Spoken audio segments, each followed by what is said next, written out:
Start recording. Okay. That should be it.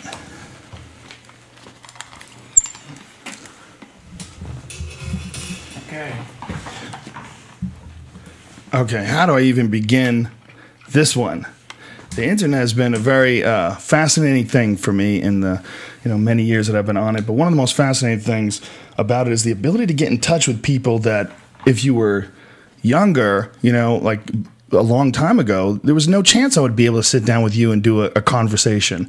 You would just be some, author whose books I admired. But now, because of this crazy thing, this podcast, here we are sitting down. Graham Hancock has joined us.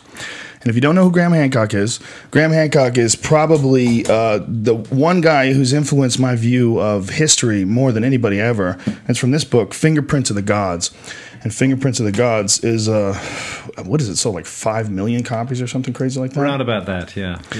It's an amazing book that basically challenges our view of history. And you have spent an enormous chunk of your life uncovering all these different structures and all these different monuments and all these different things that you attribute to a lost era of humanity. And one of my favorite terms that you use is that we're a species with hypnosis, or excuse me, with amnesia. With amnesia, yeah. Yeah, and that. Please tell me how did all this get cracking? How did this get started for you? Well, everything that's happened in my life has happened kind of by a series of accidents. I never planned out anything except I kind of knew when I was young that I had one gift, which was some ability to write. And the other thing about me it's when all through my childhood, I always felt I was on the edge of things, not in the middle of things. Other people were in the middle, I was on the edge. I just always felt that way. And when I got through university, I kind of drifted towards writing, current affairs, journalism. And it was while following journalistic stories, my last journalistic role was as the East Africa correspondent for The Economist, quite a serious newspaper, and I was based in Nairobi in Kenya, and I was covering wars and famines and politics and all of that stuff. And on my beat was Ethiopia, and I used to go to Ethiopia quite regularly. It was in the news a lot. And on one journey to Ethiopia, I flew into a city that at the time was in the middle of a war zone in a DC-3 that kind of dived down out of the sky to avoid the machine gun nests in the surrounding hills and landed in the airport. And this was an ancient city called Aksum, and it had incredible history. It had obelisks, it had a palace supposedly of the Queen of Sheba, it had an ancient cathedral, the most ancient Christian cathedral in Africa dating back to 300 after Christ. And in the grounds of that cathedral, in a chapel, outside the chapel, I meet a monk, and he tells me in the conversation we have that he's got the Ark of the Covenant in that chapel.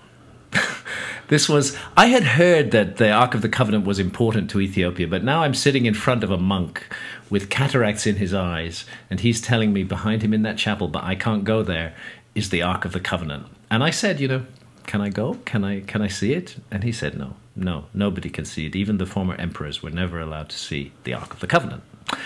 The Raiders of the Lost Ark movie had come out only like a couple of years before this. This was in the early 80s. And so I left that place impressed by this man, but not really believing it. And then I started to look into it.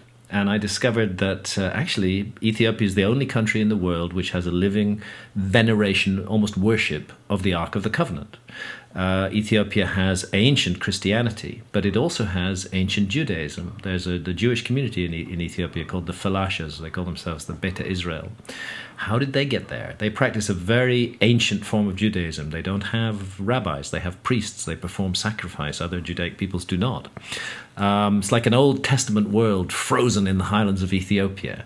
So I started to get interesting. This is weird and this is exciting. And what can I find out about this? Then I went to the academics, and they said, it's all rubbish. Those Ethiopians, they just made it up to make themselves look big. Okay, but then why is it the case that in every single church in Ethiopia, more than 20,000 churches, there's a replica of the Ark of the Covenant in the Holy of Holies? What does it look like?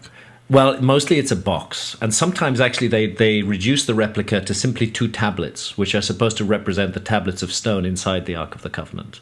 But the Ark of the Covenant is not a Christian object. It's a pre-Christian object. What's it doing in all these churches? Where has this all come from? Why do we have the black Jews of Ethiopia practicing their very ancient form of Judaism? So I really started to dig.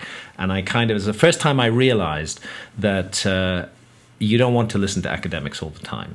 Professor X and Dr. Y may be very, very impressive people with their credentials, but they have prejudices and they have a fixed view of the past, which they're going to stick to come what may.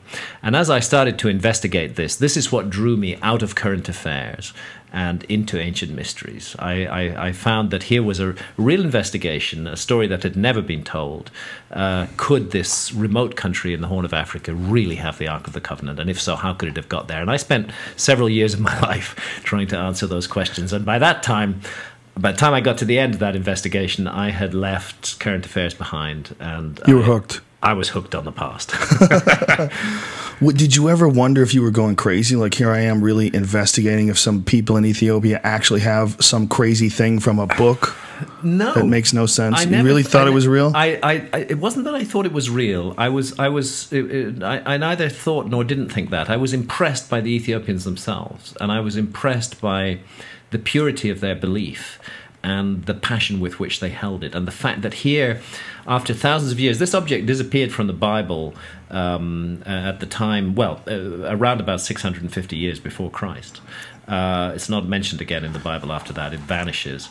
And yet here is its worship in 20th century Ethiopia today. How do we explain this? And it was, and as I dug deeper, I began to realize that actually there was a real possibility they did have the Ark of the Covenant, and that it is connected to the mystery of the Ethiopian Jews, and that the story they themselves tell about it, which connects it, it's a very romantic and lovely story. They say, in brief, that the Queen of Sheba, famous Queen of Sheba, was an Ethiopian queen, and that when she traveled to Jerusalem to meet Solomon, which is described in the Bible, big episode in the Bible, she didn't only exchange wisdom with him, she also exchanged bodily fluids, and she became pregnant with King Solomon's son, who was to be called Menelik, which actually means the son of the wise man. And pregnant, she left Jerusalem, returned to Ethiopia, gave birth to her son Menelik there. At the age of 20 or 21, he wanted to visit his famous father in Jerusalem. He traveled north, went to Jerusalem, spent a year there, and at the end of the year contrived to steal the Ark of the Covenant from Jerusalem and take it off to Ethiopia. And there it's been ever since. That's the Ethiopian story. I believe behind that legend there's a true history of how it really got there. And that's in the end what I ended up writing my first book of historical mysteries about, which was The Sign and the Seal. And wasn't the speculation about the Ark of the Covenant that it was some sort of a technological device that was actually radioactive? Yes, I got into that speculation myself at some length, because as I started to investigate this subject, not only was the Ethiopian side of it fascinating and mysterious, but the object itself is quite extraordinary. I mean, it dominates the Bible at the beginning of the story. From the time they're in Sinai, the Exodus, there's a tremendous role for the Ark of the Covenant, and they follow it through the wilderness, and it's marched around the city of Jericho. It knocks down the walls of Jericho. It's hugely important. The Temple of Solomon is built with only one function, and that's to serve, and this is a quote, as an house of rest for the Ark of the Covenant of the Lord. That's the only reason that the Temple of Solomon is built. It's like, at a certain point, it's got to be placed out of the public view. It's always a dangerous object. As they're carrying it, it strikes people dead. If somebody touches it by chance, bolt of fire comes out of it. Actually, I mean, Spielberg and the Indiana Jones movie, the way they portrayed the Ark was spot on how it's described in the Old Testament, as an absolutely devastating, deadly instrument. So the Israelites use it in battle. There's accounts of it flying into the air, rushing towards the enemies of Israel, emitting a moaning sound. They all fall down dead. Then there's a later account where the Philistines capture the Ark of the Covenant. They take it off to the city of Ashdod. Then they make the huge mistake of opening it, and they treat it like a tourist object. People walk by, and the Bible says 50,000 died.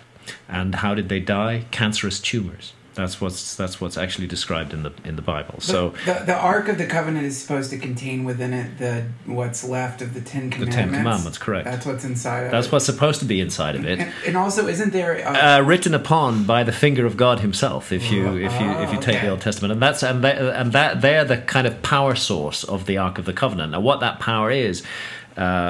I did get into some speculation on this. It seems obvious to me that at one level the Ark of the Covenant is an out of place technology. It's a strange technology which has presented itself in a surprising context where you don't expect to find it, and there it is. So I started to look into the background of this. Where did this come from? And where it comes from is Egypt. Moses is intimately connected with the Ark of the Covenant. Moses is raised in the household of the Pharaoh in Egypt. He's groomed to be a future Pharaoh. And then the falling out comes and he leaves with the children of Israel and builds the Ark of the Covenant in the Sinai. Now, if he was raised and groomed as a future Pharaoh, then he would have been a magician. He would have been versed in the high magic of ancient Egypt. And those guys could do virtually anything they set their minds to. I mean, anybody who can build the Great Pyramid of Egypt, if it was built when we're told it was built, it's an extraordinary and even if it was built before then. And for people who don't understand what you're talking about here, your premise, or a big part of it, is that there is somewhere around, 10,000 years ago, somewhere around then, towards the end of the last ice age, humanity was probably mostly wiped out in a big way, and we had to rebuild from there. We had to rebuild, and I believe that we lost a civilization at that time. An entire civilization. Which has not been recorded by history, and that it went underwater with the rising sea levels. And what led me to this, the reason I became interested in pursuing that line of inquiry was the Ark of the Covenant, because it seemed to me like a piece of technology that was out of its place in history in the way that it was described. I'm not wishing to put down the spiritual aspects because they are there, but there were definite technological aspects to this device. And then I had to ask myself, well, where could that knowledge have come from? And through Egypt, we then start to find that Egypt itself looks back to an older time. The ancient Egyptians didn't regard themselves as the beginning of their story. They regarded themselves as quite a late point in their story. And they look back to the time of the gods, which they called Zep-Tepi, the first time when there was a golden age. And they speak, and there are texts, the Edfu building texts, which speak of the gods living on an island, a gigantic flood coming. Most of the gods are killed, odd thing to happen to gods, and then they come and settle in Egypt. The survivors come and settle in Egypt. And so Egypt is the product of an even far earlier civilization, but the history of Egypt goes back way, way further than people think it does. That's my view. That's my view. I support that view, and I was astonished when you had Robert Schoch and John Anthony West, when they brought their findings about the erosion on the Temple of the Sphinx. Yes. They brought these findings to these academics, and just the tone of their voice, the way they were approaching the information, the mocking attitude that they had of it. Well, where is this civilization you speak of? Because they're talking about a civilization that was possibly, 10,000 BC or something like that? Yeah, I would put the figure around about 10,500 BC. What people, for the end of it. If you don't know the story behind it, there's water erosion on the edge of the temple where the Sphinx is done that could only be attributed to thousands of years of rainfall. That's right. The last time there was rainfall in the Nile Valley was... This is the breakthrough work that John Anthony West and Robert Schoch did. The initial observation came through John, who is... an astonishingly knowledgeable man about ancient Egypt. He's not an official Egyptologist, but he spent his whole life working in ancient Egypt, and through his research and his background, he came to realize that the erosion patterns on the Sphinx are really odd. And he then went to Robert Schoch at the University of Boston, who is a geologist and an open-minded one. And he said, would you come to Egypt with me and give me your geological opinion on this monument? So Schoch went there, and it was immediately clear to him that this monument had been subjected to thousands of years of heavy rainfall at some point in its history. And that's where the mystery begins, because the study of ancient climates is quite well advanced. And we know that 5,000 years ago, 4,500 years ago, when the Sphinx is supposed to have been built, Egypt was as bone dry as it is today. And you have to go back some thousands of years before that, at least to about 9,000 years ago, to get the very heavy rainfall that would have caused the erosion of the Sphinx. But that only means that the Sphinx was standing there 9,000 years ago to be rained on. It may be much older than that. Schock is cautious, and he will not push the date back beyond what the hard evidence suggests. He's willing to. He does accept that the Sphinx may well have stood there before the heavy rains began, but how long before is a matter that he cannot be certain on, and that's where Robert Boval and I were able to take the matter on a little further with the astronomy of the Giza Plateau. And you find there's this stunning thing that happens in the sky. I mean, this is one of the great things. I have some problems with technology, but I have to say one of the great things about computer technology is the way that it can speed up access to information in an incredibly efficient way. And there are computer programs now which will show you exactly how the stars were positioned at any time in the last 30,000 years over any point on the Earth's surface. You can literally wind back the ancient skies and see them, and the skies do change, because the Earth is the viewing platform from which we observe the stars. There's a wobble on the axis of the Earth called precession. Yeah. That's right. And the wobble takes 26,000 years to complete a cycle. So it's a cyclical process. Eventually the stars will all return to starting point and begin the cycle again.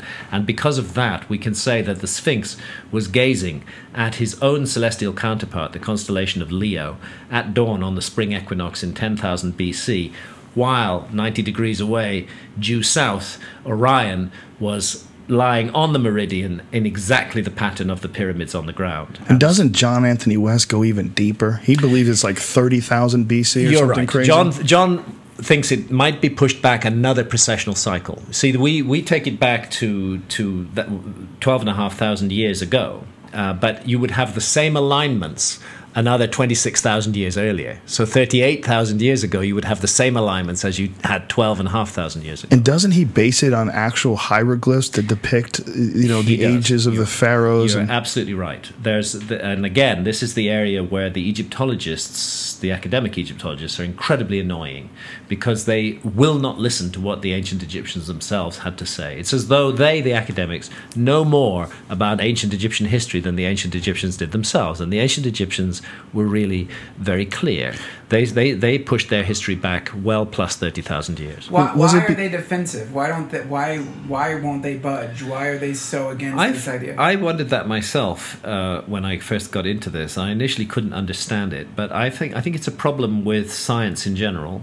I think that... was it a late discovery? Did they have an established timeline? They already established the timeline. The timeline was set literally in stone over the last 50 years of the 20th century. I mean, really by the beginning of the 20th century, a timeline had been worked out. And by the 1950s, it was very much set. So they are just not willing to consider any previous date that would it throws the whole timeline out, and because they've been teaching it for so long, they're reluctant to open up to new ideas. I would say so, but also they themselves. I'm not suggesting any dishonesty on their part. They themselves absolutely believe their version of the past. And in all fairness, Robert Schock's depiction of the erosion, there have been dissenters, and I've read some different people's papers, but sure there are. They seemed very illogical to me. I looked at it myself. I know what water erosion looks like. Obviously, I'm not a geologist, but when I look at it and you say that that's wind and sand, and then they show extreme examples of wind and sand erosion, it doesn't look the same. It looks like there's crevices. It's been created by water. It's really obvious. It really does. Yeah. And then there's so much else that adds to that. I mean, the Sphinx is not alone. There are other weathered structures out there on the Giza Plateau, and deeper ones, and they find ones that are underground that are these old style construction ones that were built much like the Temple of the Sphinx, but not like the later stuff. Then it looks like two different eras of construction. It definitely does. It looks like two phases of construction, one very ancient, one more recent, and they've got muddled up in the academic's mind. Watching Dr. Schock try to talk to the Egyptologists about that was a fascinating thing, because the guy got super defensive, and he was like, "Where is the civilization you're speaking of? This 10,000." That's right. It was like one of the classic remarks was Mark Lehner, who's an Egyptologist at the Oriental Institute in Chicago. and one of the lead Western archaeologists working in Giza, and his remark, which we quote often, was, show me the potsherd. Where is the potsherd from this Right. lost civilization? Well, the argument was at that time that the Sphinx cannot possibly be of that age because there's nothing else in the world of that age. How could there just be this one unique thing, Right. which is 12,500 years old or maybe older, this amazing monument? How can that be alone? So show me the potsherds of the rest of that civilization. Well, some years later, those potsherds have started to turn up, and they've turned up in Turkey. In the form of Göbekli Tepe. Göbekli Tepe, a gigantic megalithic circle, which dates back to precisely 12,000 years ago. And it even has carvings of animals that don't exist anywhere near Turkey on this thing. And they're trying to attribute it to hunter-gatherers, which is hilarious. It's really hilarious. These were people who had an organized and systematic civilization. And it was somehow or another intentionally covered up. Buried. They buried it. They Closed buried down. these gigantic, like Decommissioned. 12-foot tall, beautiful stone carvings with like lizards on them and stuff. In the way, Fascinating. also, by the way, that the ancient Egyptians themselves decommissioned some of their temples when they knew their system was going down. They knew it was going down. The Romans were the end of it for Egypt. The Egyptians thrived through the Greek period. When the Greeks arrived in Egypt, what happened was the Egyptians colonized the Greek mind, and the Greeks became Egyptians. But when the Romans took over, it was a different story. That's my people. They fucked everything and up. Worse still, yeah. When the Romans made this alliance with Christianity, and the Christian church pulled on the jackboot of Rome, it was Christians who really wanted to take Egypt apart. They wanted to destroy everything. And the Egyptian priests themselves, rather than let their temples fall into their hands in that way, they went around and destroyed certain things in the temples. And they did so quite deliberately to remove that power from the others who were going to come and take it in, quieten it down. I've only been to a couple places. I've been to Chichen Itza. I've never been to Egypt, but I've been to at the one of the Museum of Fine Arts in Boston had an Egyptian exhibit. They had all this amazing old shit. And it is so hard to wrap your head around, even the established timeline of 2,500 BC. Yeah. When you're looking at the structures, it's so hard to wrap your head around. Like when you're looking at a beautiful golden covered sarcophagus that had King Tut inside of it.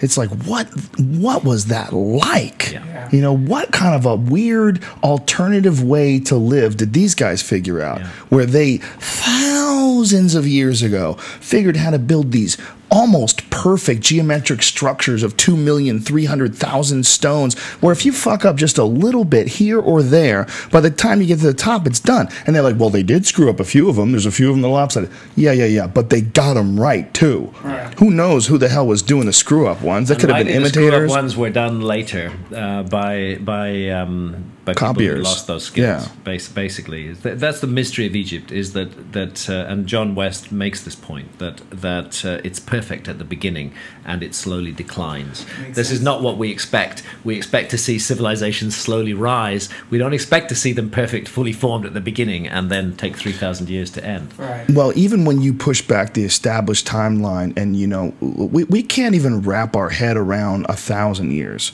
I mean, 1,000 years is very difficult to wrap our head around. Why do you think it's so difficult for them to embrace the pretty obvious possibility that things get wiped out? I mean, there's craters all over the moon. We know there's all sorts of spots all over. You go drive by that giant crater in Nevada. It's a mile wide. Boom, something hits, everybody gets fucked. I mean, that easily could have happened over and over again throughout history. Yeah. And that seems to me to be way more likely than we made it all the way from caveman to here without a hiccup. Without a single hiccup. That's crazy. I know. And this leads, this leads to, it certainly led me to conclude that academic history is part of a, this sounds a bit paranoid, but part of an overall system of kind of mind control that operates. There are certain things that we're allowed to think.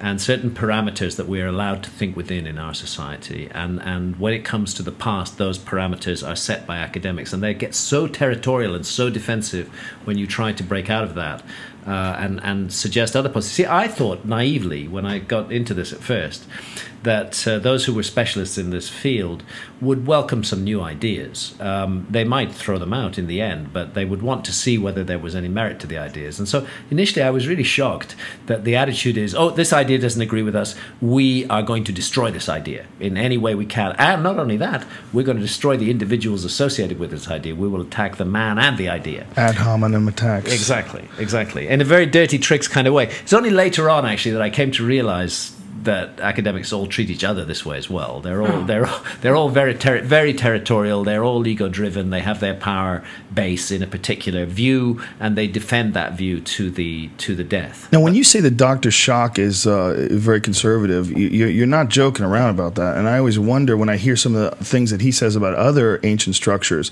I always wonder, wow, I wonder if he took too much heat from the Sphinx, and now he like backs off on stuff. He's very like the careful. Bosnian pyramid, Yes. and even the Japanese structure. Didn't yeah, he say I went there with Schock, and He's crazy. And Schock would not. That's crazy. Schock would not accept that it was a man-made structure. But I have to say that at that point, Yonaguni is a very difficult dive. It's a very difficult dive. The seas are wild. There's a huge current flows right in front of the monument, and you have to be an accomplished diver to do any work. Schock was on his second open water dive at this point, and on those initial dives that we did on Yonaguni, he was largely fighting for his life. Jesus Christ. And it's very... You guys have balls. I love it. It's very... but my wife Santha, who's a photographer, and I... Santa's right here with us. Have done more than 200 plus dives on the Yonaguni monument. And we went through the process of learning to dive and really getting the skills to be able to handle that kind of current, which is literally going to rip your mask off your face and take your regulator out of your mouth. It's like swimming in a river against the current, actually. So what I would say is that I think Schock was a little premature with that conclusion, and I think I have huge respect for Robert Schock. I have huge respect for his openness of mind and his geological acumen, but not enough time was spent on the monument to reach that decision. And it's not just one monument, it's a whole complex of monuments. And further north settles it for me off Okinawa, which is about 400 or 500 miles north of Yonaguni. There is a majestic stone circle 110 feet beneath the water, which again Santha and I have dived on extensively, which Schock has not seen, there is just no way on earth that monument could have been. Do you have photos of this online? Yes, we do. We have photos on my website. What would I look for? Okay, you go on to www. I'm sure if I just Google it. Go to grahamhancock.com. Okay. And then go to gallery. And then go to underwater. We have underwater on the gallery. Gallery, underwater, yes. Oh, man. And in the underwater section, you're going to see a stone circle somewhere there with somebody above it holding a video camera. That's me holding the video camera. Oh, yeah. And down below you is a stone circle. And there's probably some more shots of it. I'm going to just come around and see what you're looking at there. I was looking at this right here. Is that it? Okay, yeah, that's the stone circle. This is the central upright, and these are the surrounding uprights. Yeah, that's somebody made that. Get out of here. And this thing is 12 feet high. Wow. Wow. And it's 110 feet beneath the sea. That's so cool. Wow, that's incredible. That's amazing. It's the most extraordinary thing. And 110 feet beneath the sea tells us that it was made at least 13,000 years ago, because that's the last time that 110-foot level was above sea level. So, well, that makes sense with Robert Schock about these the Japanese ruins, because there's one of them that really freaked me out. I watched a documentary on it where they showed these two monoliths. We talked earlier. I described them as pizza boxes. They look like giant stone pizza boxes. They were so perfectly cut and laying right next to each other. I would just think you would look at that and you'd have to throw everything else away. You look at that and you're like, that's not a natural phenomenon. Yeah. There's right angles everywhere, and that sends off. It does. I mean, the beauty and the perfection of the thing is part of it, but part of it which needs to be needs to be taken into account. I can understand why some geologists feel that it must be natural. And this is the reason. That the stone is a sedimentary stone. It's laid down in layers, and some of the layers are soft and some of them are hard. And their argument is that the sea battering against these layers selectively removed the soft layers and left the hard layers, producing this stepped effect. The problem with that is that if that happened, then you would expect to see the very large amount of rubble which was created by removing all these layers. You'd expect to see it lying in a disorganized mass down at the bottom of the monument, which from top to bottom the monument's about 70 feet high. So 70 feet down, and all of it's underwater because the bottom is about 110 feet below the sea. So you would expect to find that rubble lying at the base of the monument. Actually, what you do find is a beautiful path cut out of solid rock at the base of the monument, and all the rubble cleared to the side, pushed away, forming a bank, which is no way on earth that could have been done by nature. It had to be done by man. That's what people do. They clear away rubble, tidy it up, and leave a nice looking site, and that's what is there. So it's little details like that, plus the fact that there isn't just one monument. There's actually about 5 along a good 4 miles of the coast. Makes it impossible for me to accept that it's a natural phenomenon. And I guess the question comes up when you talk about ancient monuments or ancient civilizations from 14,000 plus years ago, how much really would be left? It's a long time. So long. To put it in perspective, the house that we're in 14,000 years will absolutely not be here. No. If we leave, it's going to be completely gone. There'll be almost no evidence. The earth will devour these computers. It will devour the leather and the table and the chairs. The roof will cave in. It will all go into dirt. Dirt will fill it over. Lava will come. Earthquakes will shift things. It'll be gone. We'll be forgotten. Completely forgotten. It would be very, very easy for that to happen. So, and then consider the effect of ice. Consider the fact that during the last ice age, North America and Northern Europe were covered with these gigantic ice caps. You're talking ice which is 2 to 3 miles deep. Your website's getting crushed right now. You can't even get on your website. Sorry about that. I can't interrupt you. I can't get on it. It's getting smashed. That's good news. Yeah, there's a lot of people on that sucker. Glad to hear it. Sorry, I lost my thread there. Where were we? I'm so sorry. We're talking about ice, the effects of ice, North the ice America, caps. Europe. So the ice forms on the continental landmass of the US and of Europe. It builds up to a depth of 2 miles, and it's in motion. Consider what's happening to anything underneath that, under 2 miles of ice. It's being ground to a powder, to a fine powder. It's like just wiping out, literally wiping out the past. That's why it was such a big deal to find that Iceman, because he had fallen into a crevice. And so the glacier had passed over him and never touched him. Wait, what Iceman? What's this Iceman? They found a guy who was... in Italy. He's about 5,500 years old, and he fell into a glacier in the Alps, and he came out of it again in the late 20th century. It's an interesting story, actually. It's fascinating. It looks like he was murdered. They found an arrow embedded in his body. He looked like he'd been ambushed and shot up there. And he died there and froze and was covered with snow immediately, and then he was preserved, and then some hikers found his body. Yeah. It's an amazing story, man. But what's incredible is that if Graham's view of history is true, then this guy 5,000 years ago was really like some dude who survived some horrible cataclysmic event. You know, the civilization moved forward. People relearned things, relearned hunting, relearned making skins and turning them into fabric or turning them into clothes. What's your theory of where it all started? Where did we come from? Where did humans originate? Okay, well, I think that I'm not against the academic reconstruction of the human family tree. I think they've done some quite good work. So to answer your question, I'll have to go back quite far to the last common ancestor with the chimpanzee, which is about 6 million years ago. And then from then, you get a gradual emergence of a creature who begins to look more and more human. And by 2.5 million years ago, that creature is making stone tools. The first sign of real intelligent activity. I'm going to turn the air conditioning on.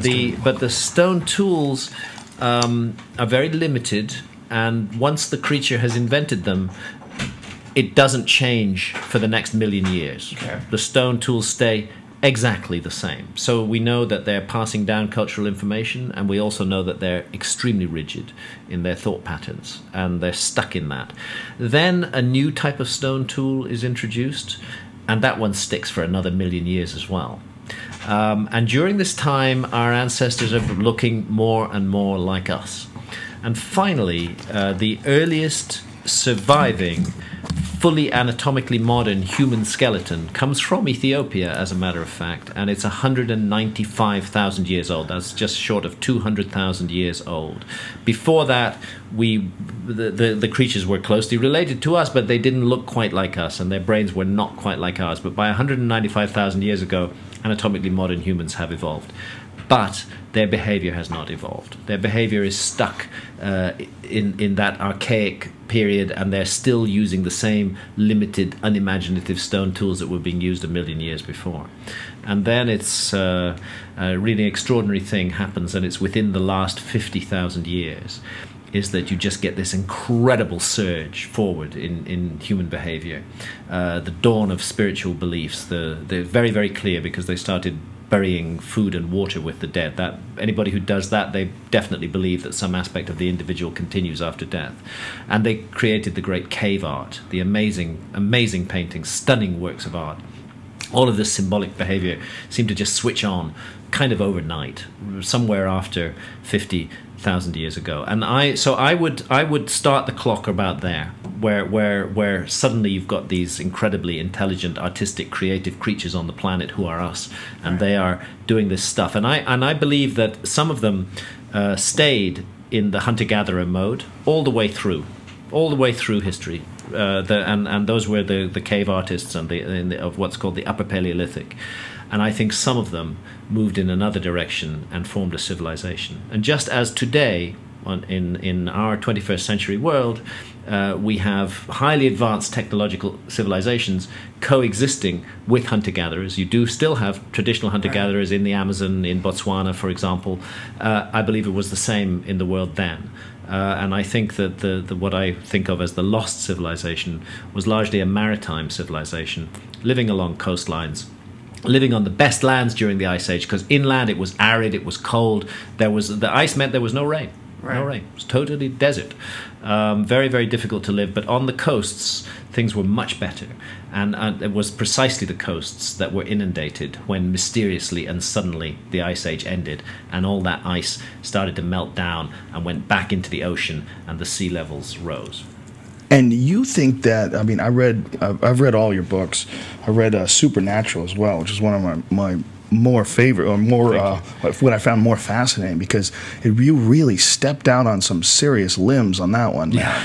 You know, I kind of did, yeah. Yeah, I mean, you come from the journey from being a journalist who was covering this thing in Ethiopia to Supernatural, which insinuates that humanity has probably learned a good deal of what we are and what we become because of psychedelic drugs. I believe that's absolutely the case, and I think that with the current demonization of psychedelic drugs in our society, it's a huge mistake. How much resistance have you felt from that book? Well, I've had an enormous amount of resistance to it because we have had a mind programming exercise called the War on Drugs for the last 40 years, which has been designed to create an internal enemy in our societies and convince people that there are these evil, wicked groups who are doing these terrible, sinful things, smoking these drugs and doing this and that. And there's a very dark image has been created around it, and people get very upset irrationally about this whole issue. And actually, what's been forgotten in all of this, and for me has become, I regard it as an extremely important issue, is that when the state sends us to prison for essentially exploring our own consciousness, this is a grotesque abuse of human rights. It's a fundamental wrong. If I, as an adult, am not, sovereign over my own consciousness, then I'm absolutely not sovereign over anything. I can't claim any kind of freedom at all. And what has happened over the last 40 or 50 years under the disguise of the war on drugs is that we have been persuaded to hand over the keys of our consciousness to the state. The most precious, the most intimate, the most sapient part of ourselves, the state now has the keys. And furthermore, they've persuaded us that that's in our interests. This is a very dangerous situation. Have you ever? There was an article that was recently published about people and creativity, and that everyone says they love creative ideas, but the truth is, amongst non-creative people, creative ideas make them confrontational, make them upset, make them defensive. When you start talking about experiences like psychedelic experiences, one of the things that always freaks me out is the people's inability to even consider that there's a difference between a psychedelic experience on drugs and a drug that's going to ruin your life. Yeah, they're not even interested in considering that possibility. There's two different. It's like the same thing. It's like someone resisting. Definitely, and that's the result. Let's remember that programming funded with our money. Our taxpayers' money, there has been 40 years of programming, more than 40 years on this subject, to make us all develop a kind of aversion, a fear, a hatred, the horror of drugs. And it's just fundamentally wrong in so many ways. Look, quite a number of illegal drugs are actually really bad and really dangerous, and they will totally fuck you up in all kinds of ways. But I believe that the sovereignty of the adult over his or her own body and his or her own mind trumps everything else. Sure. And we must have the right to make our mistakes. Yes. We already have laws in our society for punishing bad behavior. If somebody on drugs goes out and gets in somebody else's face and causes them trouble, we already have laws to deal with that. We don't need new laws that control our consciousness and rigidly place it in a prison and actually place us in prison if we explore such an that important point what you just said, that we already have laws to keep you from doing bad things. Yes. It's so important. We don't, yeah. It seems so logical. It's like so clear. If you can drink and not do anything bad, go drink. Right. Exactly. If you can smoke pot and not do anything bad to your fellow human, go smoke pot. If that's what you want to do, if that's your adult decision, that's your choice. What does liberty mean if it doesn't mean that? Well, if it people mean the will right? get into this ridiculous, just obey the law. Why is it such a hard time? What are you, a druggie? You need drugs to get through this life. And I always say, this is such an illogical argument, because imagine if we were on an island, we were the only people on the planet, and there was only 4 of us. There was only 4 of us, and one of us wanted to smoke pot, and we said, "No, we got to lock this guy and put in a fucking cage. He's crazy." And it's we nice decided to reduce it to that to 4. Then you really see the dynamics. You see how silly it is. Like, what you would just lock this guy up in a cage. You can't smoke pot. We made a law against it. Yeah. Like, what? And that 4 is just as ridiculous as 4 million or 400 million or what. It's just as ridiculous. It's an extraordinary thing, and you have to consider what it's led to in our society in all kinds of ways. It's led to the creation of huge armed bureaucracies who have the right to break into our homes, smash down our doors, humiliate us in every possible way, ruin our lives with criminal records, and all because what? We're smoking some natural herb which affects our own consciousness in some way. So again, I say, if we get into the faces of others, the state may have a role to play, and it does, and it already has elaborate rules for dealing with that.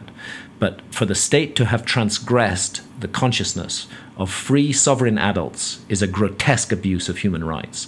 And it doesn't work. This is the other thing. If the state could turn around and say, the war on drugs has worked, we have reduced the consumption of this, that, it's not true. They haven't reduced the consumption of any drugs. The consumption of all illegal drugs has gone up and up and up and up and up. Let's take another drug, tobacco. You never got sent to jail for smoking tobacco. You never got your life ruined or your front door broken down. But some years ago, people cottoned on to the notion that tobacco actually may be making us pretty unwell if we're smoking a lot of tobacco. Seems to be a connection with lung cancer. And this information was put forward. Look what's happened with tobacco in the last 20 years. Millions and millions of adults all over the world presented with that information have taken a personal sovereign decision to stop smoking cigarettes. I took that decision when I was 38 years old. I'm 61 now. I used to smoke 40 cigarettes a day. Whoa. And I was a journalist, cigarette hanging out the mouth, typewriter. I was a heavy smoker, but I took the decision. I came to the conclusion this is not good for my body. Stephen King said that it was a neurotransmitter and enhancer that he suffered when he stopped smoking. Well, so many writers helped him write. Like when you were a writer, why did you smoke so much as a writer? It helps. Yeah, it does. It definitely did. It definitely did help, as does marijuana. But the fact is that there is the point that I want to make is that if the state was really interested in helping us. This is how the war on drugs is presented. We're concerned about your health, so we're going to send you to prison. You know, we're concerned about the harm this drug is doing to you, so we're going to send you to prison. What's more harmful, the harm the drug is doing or being sent to prison? It seems to me pretty obvious that the being sent to prison is a much more harmful thing that's being done. If the state was really concerned about harm, then the solution is not to criminalize people for taking drugs. The solution is to present them with very good information which they believe. Part of the problem is that the state has become to be regarded as so corrupt that any message emanating from the state about drugs is not believed anymore, completely disbelieved. So you know, once again, we come to this issue of adult sovereignty over consciousness. And our right also to make mistakes with our own body if we do that. That's what I believe we're here on this earth to learn and to grow and to develop. And we have to have adult responsibility to do that. Always astonishes me in America, where you have the Republican Party, which is strongly in favor of individual freedoms, that it's often Republicans who are the ones who are most anti-drugs. I feel the drugs is a Republican issue. I think that any true Republican should absolutely champion the right of every adult individual, if they choose to do so, to explore their own consciousness with any drugs they choose. Yeah, there's no real parties anymore. It's just a mix mash. I mean, Obama is just as much of a Republican as any Republican that's ever been in office. I've seen this happening. It's weird assimilation. Yeah. It is. It's just you're fucked no matter what. It's either the same person. Basically, because really our society is being run by gigantic faceless bureaucracies now. And those are much more dangerous than anything else, because they don't even have a figurehead. They just continue, they roll on, and they run people's lives. But the aspect of society where powers that be are trying to control people's mental territory, this is not a new thing. This has been going on for a very, very long time. Going on for a very long time. The newest incarnation. I mean, we had witch burnings where exactly. It's a very old. Exactly. I would say that in our societies today, drug users play the same role as witches played in Europe in the 16th century. Absolutely. That's fundamentally what's going on. They're an internal enemy which the society can be mobilized to hate, because that's what the state does. It makes people hate and fear and suspect other people, because then they want to rely on the state for their defense and their protection. It's a game, it's a mind game, and it's been going on for a very long time, and it happens that the current victims are drug users. You know, the word, it's interesting that language itself has been deployed in this war, so that you very rarely find the word drug separated from the word abuse. That you never find the notion of a responsible use of drugs. You find only the notion of abuse of drugs. And so it's become impossible almost to speak about drugs without incorporating this notion that there's some abuse is taking place. Yeah, and the idea that you could actually benefit from them is an alien thought. Completely alien, very, very much hated by our society. And yet, you know, the research is coming through. We've had the research in the last year with psilocybin, easing anxiety of terminal cancer patients, MDMA with post-traumatic stress disorder, fantastically successful results. And cancer, apparently. Have you seen that, where they're saying that super doses of MDMA may treat cancer? Makes sense. All the joy and love that you'd feel just kills all the bad stuff. I know. I mean, these, you know, these. I believe that, well, Aldous Huxley called the psychedelics gratuitous graces. They're something that nature just gave us for free, a kind of grace to allow us to experience something else. And didn't Huxley coin the term psychedelic? He's the one who came up with it. Quite possibly, yeah. It was Huxley and I can't remember the other person. Man. Yeah, I think that they were trying to come up with a word. They had another word that they were going to use for it, but it sounded too unscientific. Yeah, so you're right. Yeah, definitely. Psychedelic's the perfect word. They nailed it. They nailed it. They nailed it, yeah. Do you subscribe to McKenna's ideas about the stoned ape theory? You know, that theory that human beings may have actually evolved from the lower primates because of the fact that we ate mushrooms? Yeah. I came to that idea.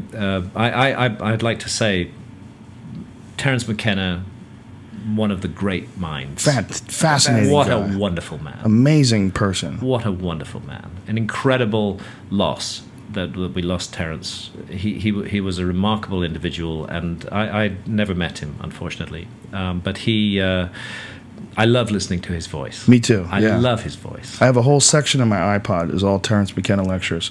Sometimes it's amazing. We go down to Brazil sometimes to drink ayahuasca, and sometimes late in an ayahuasca session, as you're beginning to return to this reality, it's nice to play a bit of music or a little bit of voice, and sometimes we play Terence McKenna, and I just remember one line was about how psychedelics dissolve boundaries, and he says, they'll dissolve boundaries between you and your cat, even between you and your washing machine. No, he had wonderful ideas, and he very intuitively, very far ahead of his time, grasped the notion that this sudden advancement of humanity had to do with psychedelics. What it did was it broke our rigid behavior patterns that we were stuck in and unable to change, and it opened us up to new possibilities. And you see this remarkable event taking place after 50,000 years ago, definitely to do with psychedelics. Now, since that time, there's a parallel track, which is the academic work on cave art and psychedelics, which is Professor David Lewis Williams of the University of Witwatersrand in South Africa, and he has absolutely taken it beyond intuition and totally proved, without any doubt whatsoever, that all of the cave art was inspired by visionary experiences on psychedelics. There's just no doubt about it at all. How did he prove that? You prove it by the nature of the art itself. It's rich with what are called entoptic phenomena, certain patterns, zigzags, grids, hexagons, honeycomb patterns, internested curved lines. The caves are covered in all of these. Go around to the rock canyons in Utah, you'll see the same thing. Rock art all over the world is influenced by visionary experiences. And then classically, the absolute defining characteristic is the appearance of beings or entities in the art. And those entities are typically half human and half animal. It's called a therianthrope. That's from the Greek therion, which means wild beast, and anthropos, which means man. And this is one of the definitive aspects of deep visionary experience, is encountering entities who communicate with you and who are often encountered in this half man, half human form. So it's interesting that work done in the 1960s with, for example, mescaline, they found that the volunteers were drawing the stuff they saw, and one of the volunteers drew a man in a business suit with the head of a fox. Wow. That was an entity that had come and spoken to him in the trance-like state. No different from the man with the head of a lion and the body of a human being that you find in Hollenstein-Stadel Cave in Germany from 32,000 years ago. So what do you think is going on there? Do you think that you're dealing with entities that don't really have a form that we can understand, so they present themselves in some cartoonish combination of things that we're really aware weird. of? Yeah. I think that, and I'm going out on a limb here, but I think that we're dealing, I don't believe consciousness is generated by the brain. I believe the brain is more of a receiver of consciousness. I think that's a really important distinction. The mainstream model of consciousness that we have in our society today definitely sees it as produced by the brain, the same way a factory makes cars. So if you smash up the factory, the cars stop being made. Ergo, if the person dies, the brain dies, consciousness just blinks out, gone, finished. That's the mainstream view. But the other view, that the brain is a transceiver or receiver of consciousness, that it is manifesting, it's the junction box that's manifesting consciousness on the physical realm, that raises whole different possibilities. Then when you destroy the receiver, the signal is still there. Just as if you destroy a TV set, the TV signal is still there, and you get into all kinds of possibilities from that. So the suggestion that I derive from that is that consciousness is fundamentally non-physical, but that for certain reasons, and they may be very deep and very mysterious, consciousness has created realms in which it is possible to manifest physically, because in a physical realm you have all kinds of consequences to your actions that you would not have in a non-physical state. A physical realm may be a very useful place to spend time if you're an ancient soul who wishes to learn and grow and develop further. And that's how I've come to see it. I think we, and that's how all ancient spiritual traditions see it, that we incarnate in these bodies in order to have the experience of life on earth, But we don't die when these bodies die. These bodies are like a suit of clothes that we're wearing for this incarnation. I've always subscribed to the idea that creativity, when I'm at my best and most creative, and when I'm performing, doing stand-up comedy at my best and most creative, I feel much more like a passenger than I do a driver. Yes. I feel like when I write my best stuff, I have no idea where it's coming from. I'm not even really there. Absolutely. I'm just moving my fingers, and it's coming to me, and it's not even me doing it. And it sounds ridiculous, and you could say that, well, it's because really the ego gets in the way of creativity because you're always worrying about yourself. And if you could just put the ego aside, then your mind can work better.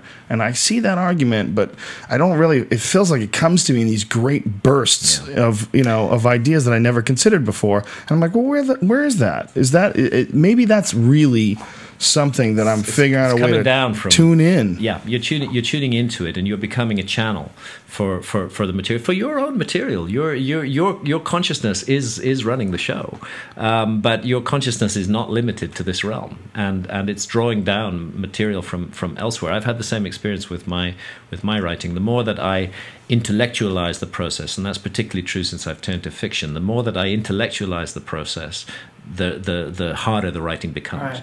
And the sooner I let off that intellectual control and just let it flow, the better it gets. It's so strange how it comes in waves, though. It's almost like you can't keep tuned in to the spiritual realm for any long period of time. No. I shake it off. I know after like a few hours of writing, my writing just starts to turn to shit. I'm like, oh, I guess it's off now. It's back to me. Now it's me writing. And the right thing to do at that point is actually to close the laptop. Close the laptop. Go and have a break. Yeah, save your work and try again tomorrow. Yeah, but it's universal. There's a Stephen Pressfield book, The War of Art, that deals with the concept of the muse, and it's a fantastic book. And I used to buy stacks of them and give them to people. I gave you one, right? Yep. Thank you for recommending that. I'm a big fan of Pressfield. I didn't know he'd written that book, so I'm going to read it. It's a brilliant book. I think I have a copy of it, and I will give you one. And it's the brilliant thing about it is it's really no nonsense, but it's all about, it's a no nonsense, put the work in, force yourself to do it, don't make excuses, put the work in. But then it's also about the muse. It's also about the idea that you are just sitting there and putting yourself in a position to tune into it. You just have to show up. You show up, you move your fingers, and let the muse come to you, and that the muse is real. Yeah. Well, let me tell you, I mean, I have been a non-fiction writer all my life. I started out, as I mentioned, in journalism. I moved into ancient mysteries, but it was always non-fiction. You look at a book like Fingerprints of the Gods or Underworld, the book about our diving adventures, you'll find that there's 2,000 footnotes. They are, I hope they're readable, but they're also detailed, researched documents. And that was the kind of writer I was until I encountered ayahuasca. And when I encountered ayahuasca, I started working with ayahuasca in 2003, and the reason I started working, I had one psychedelic experience in 1974 with LSD, and after that, it was an amazing experience, by the way. I had a most incredible night at the Windsor Free Festival in England. I spent the whole night wandering around. I kind of traveled back in time. It was like being in a sort of medieval encampment. It was just incredible.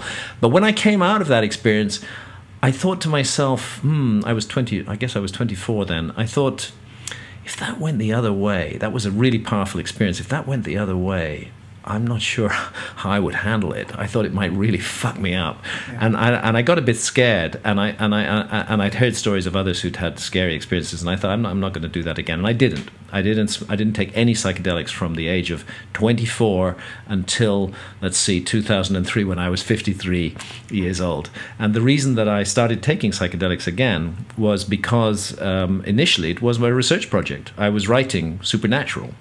It was clear that the cave art had been influenced by psychedelics. Here was something I could experience for myself. I've always felt as a writer, I shouldn't be writing something if I'm not in it myself. I have to experience it. Which is why when you were writing Underworld, you learned how to dive. Diving, and ended up doing huge numbers of dives all around the world. It's the way that I work, and therefore it was logical for me to investigate psychedelics once I started to write supernatural. And I wanted to investigate them in a shamanic setting, and I looked around and researched the subject, and it became clear that the Amazon was the place to go.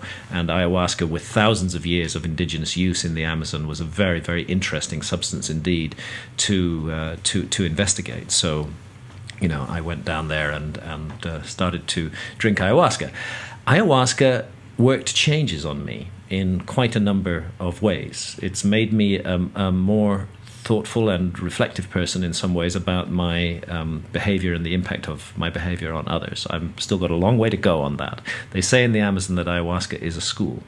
Don't expect, instant enlightenment. Actually, all enlightenment is hard work. And the hard work with ayahuasca is integrating the revelations that it gives you. Because one of the things that ayahuasca does is she does show you where you've been cruel and hurtful and unkind to others. And she shows it you from the other person's point of view.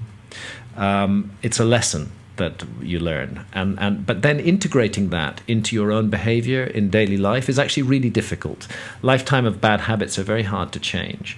And work has to be done in order to do that.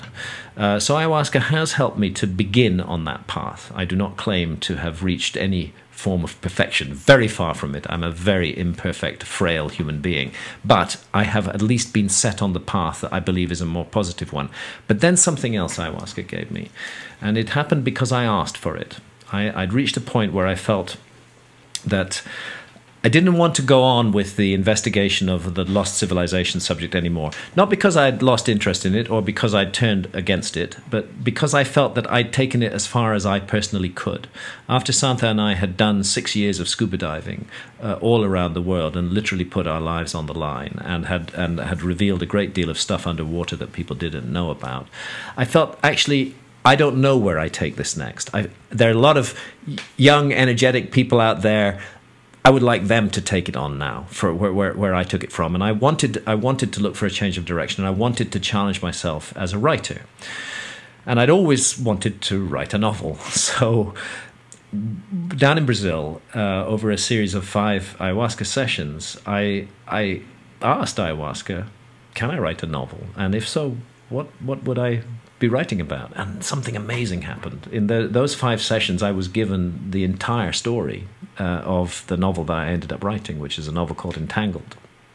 The whole story, the characters, their dilemmas, the time travel aspect of the story. Were you just frantically writing it all down, or were you trying to remember it? No, it was very, I wasn't even trying to remember it. It was just very, very clear. It was very clear that I was to write a story and that it would involve 2 young women, one in the Stone Age, one in the modern times, and that they would be entangled, that they would be connected through consciousness, and that they would be involved in a battle of good against evil. And certain scenes came through very, very clear to me and stuck vividly in my mind. So as soon as we'd finished in Brazil, I went back to England and started writing.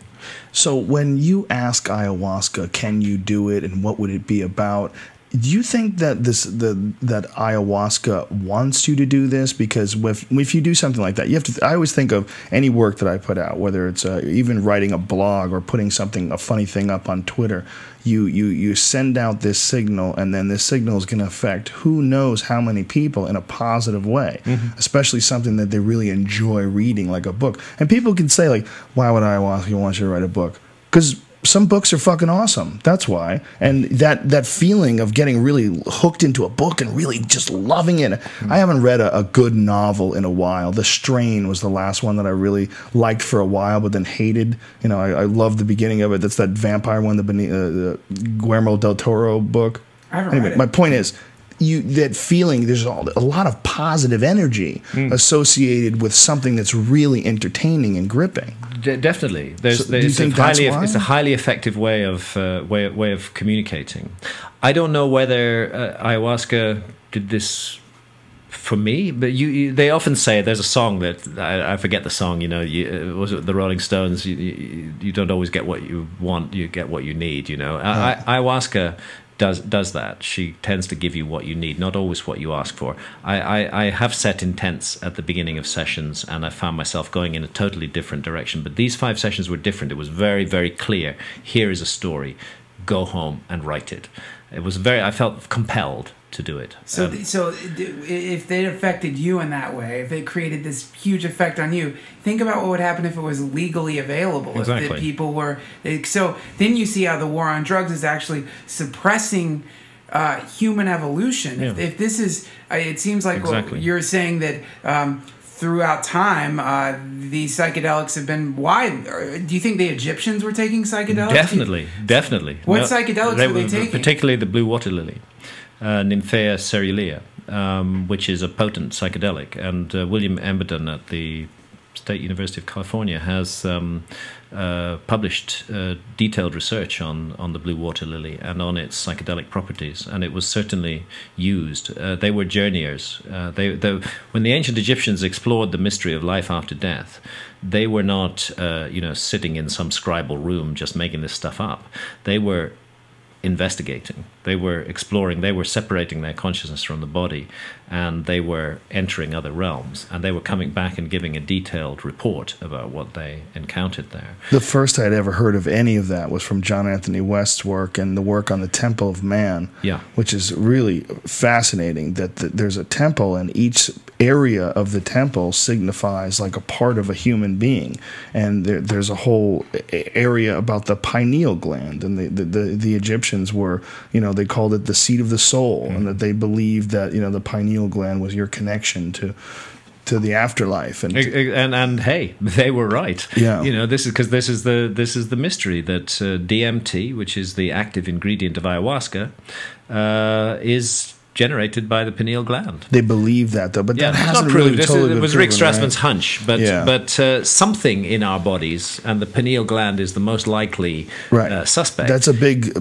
sticking point with critics. Generating DMT, because the presence of DMT in the human body is not in dispute. Yes, Where it's coming from is in dispute, but its presence in the body is not in dispute. It just sounds cool if it really comes from the pineal gland. It kind of sounds kind of cool. If it comes from the third eye, particularly, since the pineal gland was originally a sense organ, and so the suggestion would be that it's still a sense organ. It's a kind of sixth sense, which the lens that it uses is DMT. And what people don't realize is that in certain reptiles, it actually has a retina and a lens. And it's light sensitive. It is a fucking eyeball. It's light. It's light sensitive. Yes, in reptiles. In humans, it's not. It's deeper. It's sunk deeper into the brain.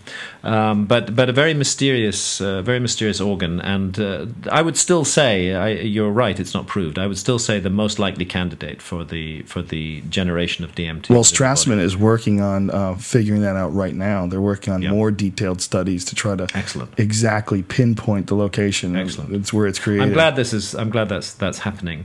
I mean, the point that you were making just now. I think that by cutting these ancient plant allies out of our life and by demonizing them and creating this atmosphere of fear and hatred around them, this is a suicidal path that our society is taking, and we only need to look at the past in order to realize that is true. There is a danger in the human species that we get locked into a particular frame, and right now we are locked into the technology frame. Of course, we're advancing technology very, very, very fast, but that doesn't mean we aren't locked. We're locked into one frame, and we are not thinking outside of that frame, and we can see the consequences of being locked into that frame, which is our world is in chaos.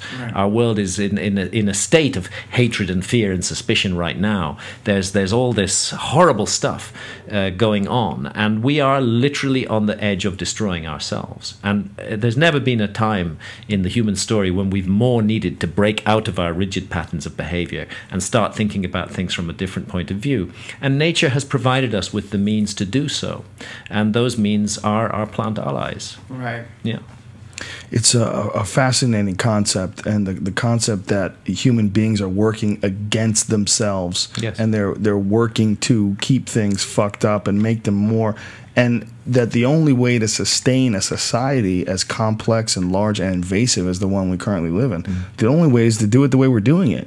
And that if all of a sudden psychedelic drugs were introduced and then materialism was, sort of pushed in the back burner, and spiritualism was something that people, started really understanding and appreciate their connection more, who the fuck's going to go to work? Who's going to be killing all the chickens we need for chicken McNuggets? Things would become very different. But the fact is that our existing economic model is falling apart at the seams anyway, and people are living in misery and doubt and chaos and confusion because it's just not working. It's not working. The whole thing is not working. Any society that can stand back while the Amazon jungle is burnt down at the sort of country-sized rate every year, this is an insane society. We obviously live in a demented society, completely insane. A lot of people aren't even aware of how crazy that looks if you watch it, and you see documentaries on it online of the mass amounts of forest that they're chopping down. It's bizarre. And that's why it's interesting that this particular agent, ayahuasca, comes from the Amazon. Yeah. I can't help feeling in the Amazon they strongly believe that an intelligent entity lies behind the ayahuasca vine. She, they always speak of her as she, most of the cultures do, is using the vine as an access point to humanity. Oh, I've just lost my thread. How did I get to that? Well, no, the idea is it comes from the Amazon, which is being destroyed. Yes, exactly. That at the very time when our Western technological culture is responsible for mass destruction in the Amazon, which it is. And by the way, it's a problem that could be easily solved. We don't need to destroy the Amazon. We really don't need those soybean farms in the Amazon to, feed cattle so that people can eat hamburgers. We much more need the rainforest. Right. So at the very time that the Amazon is under threat from the Western way of life, which has infected almost every culture on the planet, at that very time the Amazon is sending out its emissary in the form of the Vine of Souls, who is kind of extending her coiled, sinuous self all around the world and reaching into human consciousness everywhere. Because ayahuasca is being drunk all around the world everywhere. now. I know. So I've met someone on Facebook who takes it regularly. That's a cop. No, that's a cop, and you're going to jail. No, that's no cop. He knits what are they called? The shibobo, or there's a name. The shipibo, yeah. Shipibo. He knits these patterns. They knit the exact things you were saying that are on the cave walls, like the honeycomb patterns and stuff. Yeah. So they create these beautiful quilts. Is it quilts? They do. Make? Yes. That are just incredible depictions of what apparently the ayahuasca visions. Yeah, of the geometric aspect of that. Do you ever think of how much you play a part of that? Does that ever focus in on your mind? I mean, your instincts obviously were to produce this book and to talk about it very openly and honestly, and to do interviews like this and have discussions like this where you talk about it. And this right now is going to reach 500,000 people. Right. And they're going to consider what you're saying, and they're going to look into it, and they're going to go, "Whoa! Do you really think that there's some fucking vine that you can take from the jungle that allows you to communicate with the spirit world?" I feel some responsibility in this area. Let's explain to people what it does for noobs, for people who are not aware of what ayahuasca is. And the first thing I'd like to say is that ayahuasca, and as a matter of fact, all psychedelics are very serious business.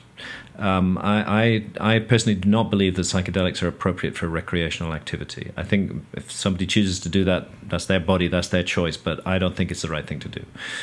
We need to treat these amazing substances with respect. And it's anybody who's worked with psychedelics will know absolutely that the set and setting in which the psychedelic is consumed is as important as the psychedelic itself. Absolutely. What you've prepared, what you are looking for from the experience and the company in which you take it and the reason for which you take it are definitely going to color and affect the experience. And I think it's a mistake to use these powerful agents of consciousness work for recreation. There are other great things for recreation and other great sensual substances, but the psychedelics are not for that purpose. And if somebody wants to have a really bad trip and have truly horrific experiences with psychedelics, take it in the wrong set and setting, and you can be pretty sure that's going to happen to you sooner or later. So first thing I would say to people with all psychedelics is be careful. This respect it. Respect, deep respect for this. This is a very serious thing you're engaging on. Therefore, find a space that can be protected. Find somebody who knows what they're doing, who can sit with you and who can oversee the and bring a ceremony to the table. Let's not just sit down disrespectfully and consume the substance. Let's bring a ceremonial aspect to it. And I would say with ayahuasca, I know that quite a number of people now have started to get the ingredients on the internet and brew up their ayahuasca. I honestly think that's a mistake. There are people who are enormously experienced experienced working with ayahuasca. They are the shamans from the Amazon. More and more Westerners are being trained by those shamans. Those Westerners are returning to Western countries and are creating a new form of shamanism relevant to the urban and industrial context of the West. If you really want to work with ayahuasca, seek out somebody like that. Better still, if you can get the funds together, go down to Brazil or go down to Peru and work with the masters. But how do you find the masters if you want to do that? Well, it's all word of mouth. There is a huge network. I'm often reminded of sort of underground sects at the end of the Roman Empire, like the Gnostics, being persecuted by mainstream Christianity, where everything was done by word of mouth. It's like that with ayahuasca now. Generally speaking, if you feel drawn to the vine, do some serious research on the subject, and you will find your way to the right people. There are some charlatans working in this field. There are in all fields, but there are also some very good people. And do some serious research first and look into the subject and find the right person, somebody who's deeply experienced, who understands the vine, and work with them, and you can be sure you're going to have a much more worthwhile experience. Whatever series of events led you to go there and take those substances and have these visionary experiences and then relay them, do you ever feel as if you were compelled, that you were brought to it, like this is, like you have a purpose? Do you feel that way? No. If so, it's like the rest of the course of my life, a series of accidents. Like I flew into that city in northern Ethiopia in 1983 and found myself in front of a monk who said he had the Ark of the Covenant behind him. It turned the direction of my life. And okay, I decided that after I published Underworld, which was my last book on the lost civilization issues, I had always been interested in human origins, and that's why I decided to write Supernatural. But when I got into the subject, I found that the story didn't get interesting until 50,000 years ago, and it got interesting because of psychedelics.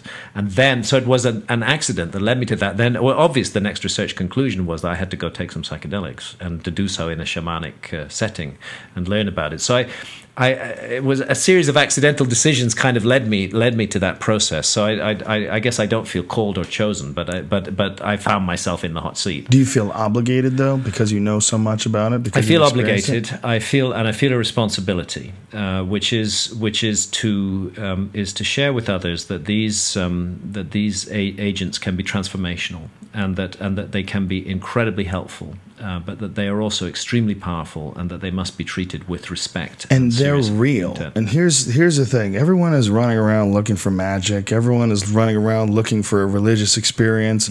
You can have that. You really can. It is a real thing. It doesn't care whether you believe in it or don't believe in it. It's not dogmatic. It is a legit thing. Oh, yeah. And if you take it, you'll have an experience that you cannot believe is real and available. You cannot believe that it's so easy that you drink this substance and all of a sudden you literally enter into some different dimension. Yeah, that's right. It is real, and that's why it's really not a matter for intellectual speculation. Yeah, it's a direct experience that one can have, and then what you make of the experience is really what matters. It's almost like the people who ridicule it. You're like, when people mock mushrooms. Like, hey, I've even talked to Michio Kaku, who's this amazing physicist and this really brilliant guy. And I was on the Opie and Anthony show, and I asked him, "Have you ever done mushrooms?"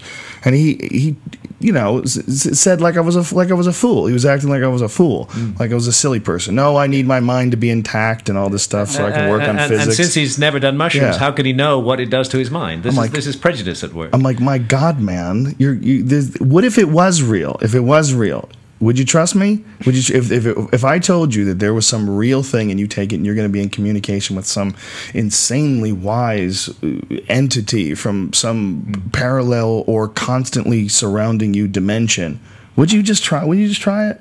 You convinced? See, that's the problem that we're talking about here, is because the Michio Kaku, he is a genius, but he's also been conditioned. And so now imagine if a genius came in contact with something, because right now this spirit, whatever you want to call it, it's right now the majority of a lot of the people it's contacting are like 16-year-olds in trailers who are like playing Xbox. Yeah, you know, it's like, I am trying to communicate high-level information. Why are you sending me these idiot kids? To be fair, I have to say that but I'm not sure that's the case with ayahuasca. No, I think that's mushrooms. For quite a whole number of Mushrooms reasons. for sure. Mushrooms for sure, but it's not the case with ayahuasca. Yeah, it's too difficult. Ayahuasca is really a mission. I mean, you have to brace yourself. Ayahuasca is hard work. Ayahuasca will make you vomit. It will give you diarrhea. They call it the purge in the Amazon, and it is an enormously effective purgative agent. Take my word for it. We still haven't explained to the noobs, to people who really have no idea what we're talking about. What ayahuasca is an orally active version of DMT, and that these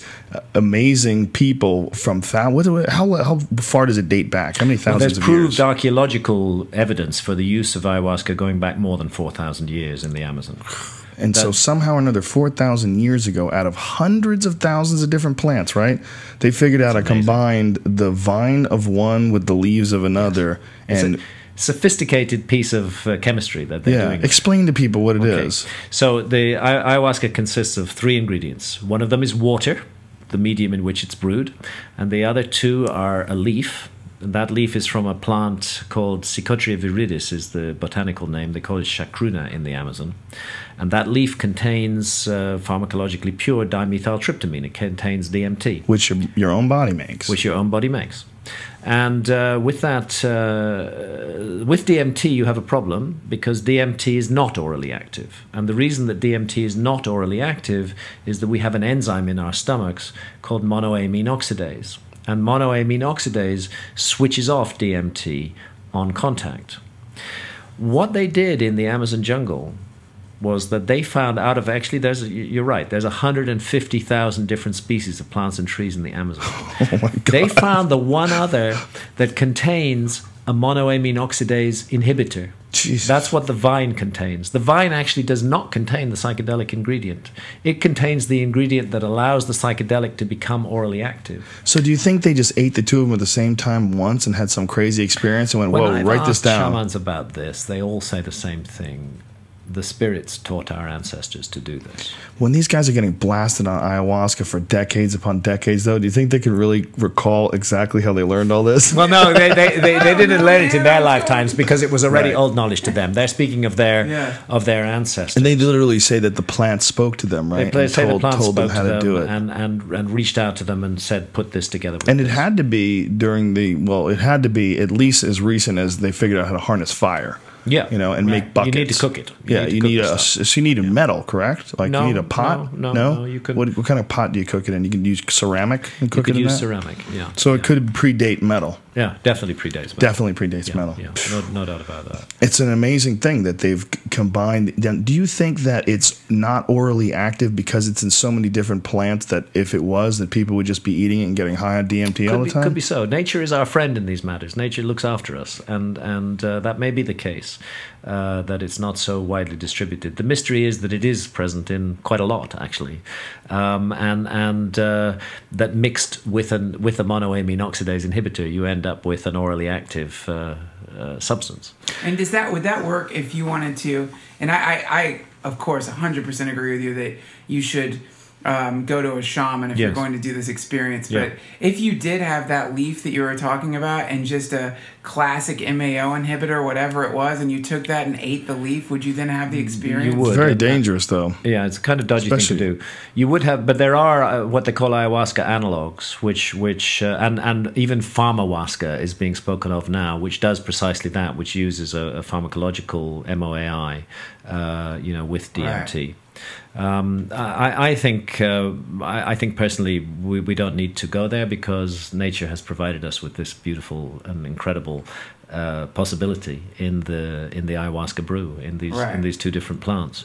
Interestingly, it's not impossible to drink ayahuasca legally in the United States because the battle is already being fought here. In Brazil, the ayahuasca shamanism has come out of the jungle and into the cities, and it's taken form of several what you could call syncretic churches, which are mixing elements of Christianity with elements of traditional shamanism. So the best known are the Santo Daime and the Unia de Vegetal, which both use ayahuasca as their sacrament.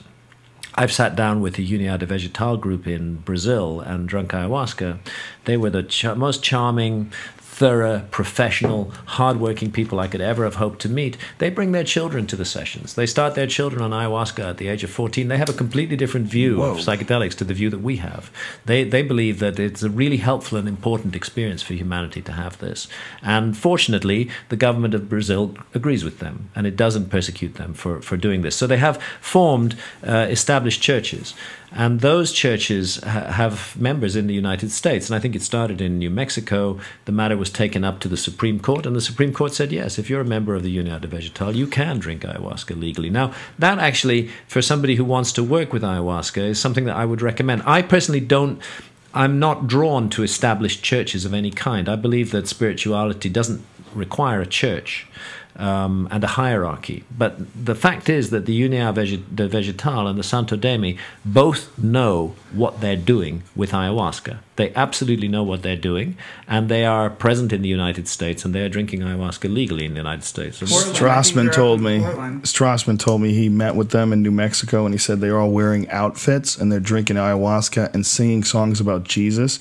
And he's like, they're on these really, really strong ayahuasca trips, and they're singing songs about Jesus. And he was like, what the fuck are you people doing down here?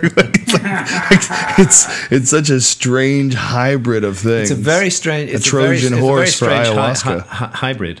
I mean, interestingly enough, if we separate Christ off from the monstrous bureaucracy called the church, you do find an interesting spiritual teacher at work, and I suspect through ayahuasca they're getting closer to the true spiritual teachings, and more important, ayahuasca is not mediated by a priesthood. Ayahuasca is your own direct experience of the spirit realm. That's really important. Whereas in most mainstream religions, the priesthood is telling you what to think. They are the intermediary between us and the divine.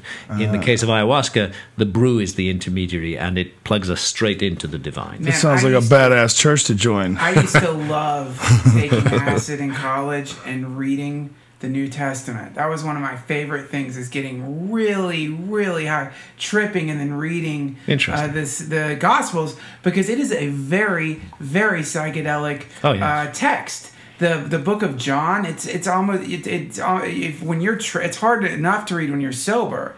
But when you're tripping, in the beginning was the Word, and the Word was made flesh, or it's just this, what is that? Yeah. Then you start thinking, someone wrote this. Like, this wasn't, someone really meant this when they wrote it. And then you're like, what did they mean? Yeah, a long time. And it's very, very trippy. So I can totally understand how being on ayahuasca, from what you describe the experience as, and mixing that with Christ symbols could be pretty amazing. Well, along the line with McKenna thought, you're familiar with John Marco Allegro's work and the whole idea of the Dead Sea Scrolls? The sacred mushroom and the cross, yeah, very much so. And again, this is another thing that has been erased from history. But the fact of the matter is that if you go into early Christianity, what you find is a mushroom cult. No doubt about it whatsoever. No doubt about it. In fact, there are even depictions of the tree in the Garden of Eden, and those depictions show a mushroom. They show specifically an Amanita muscaria mushroom, not a psilocybin. An Amanita muscaria, also a hallucinogenic mushroom. So when the entity called Yahweh or Jehovah or whatever he calls himself, drove Adam and Eve out of the Garden of Eden. He was driving them out of the Garden of Eden because they'd done a mushroom trip. Wow. Totally makes sense. And then the apple, even the word for apple also means red, and that the mushroom, the Amanita muscaria, was a red mushroom. Yeah. And that this is what they ate. I mean, it makes sense. The food of the gods, and the forbidden fruit. It makes total sense. And actually, I don't believe that we can understand any spirituality without dealing with altered states of consciousness. This is again something that's been lost in the modern world. You don't find in most of the mainstream religions much altered state of consciousness going on. But if you go back to the origins, you find altered states of consciousness are deeply involved. And I'm not saying that those altered states of consciousness were always caused by psychedelics. There's other ways to get into deeply altered states of consciousness, including starving yourself, fasting, austerity, certain kinds of rhythmic dancing. But but definitely altered states of consciousness were involved. So in the case of Christianity, it's St. Paul on the Damascus Road. You know, he has this blinding revelation which completely turns his life around in a totally different direction. Benny Shannon, who's the professor of psychology at the Hebrew University in Jerusalem, has made a very powerful case that Moses in front of the burning bush is really a psychedelic experience that's being described there. I mean, you're sitting in front of this bush, and it's kind of moving and glowing, and a voice is coming out of it and speaking to you. It's a very psychedelic experience, and he even further argues that Moses may have been drinking an ayahuasca analog, Syrian rue and Mimosa hostilis. I think these are two plants which contain the same ingredients as are found in the Amazon, you know, the DMT and the MOAI, which grow in the Middle East. So that's you know, that's possible too. I've even heard scholars connect the acacia tree or the acacia bush with a potential source of a psychedelic experience, because apparently it's rich in dimethyltryptamine. Some and that a burning bush, that, you know, like somehow or another, like this was, you know, they had synthesized DMT from this and burned it, and then he has this experience. Yeah. So they're calling it a burning bush. Well, sort of. You know what I mean? Yeah. I mean, if this bush that is common to that area actually has DMT in it. Yeah. It's amazing. Yeah. With the whole It's thing an interesting idea. becomes different. And so you begin to realize that when you scratch the mainstream religions, you get down to base ground before the money men and the bureaucrats stepped in and took it over. You find visionary experiences are at the heart of it. They're at the essence of it. And then later on, those visionary experiences become banned and illegal, and nobody's ever allowed to have them again.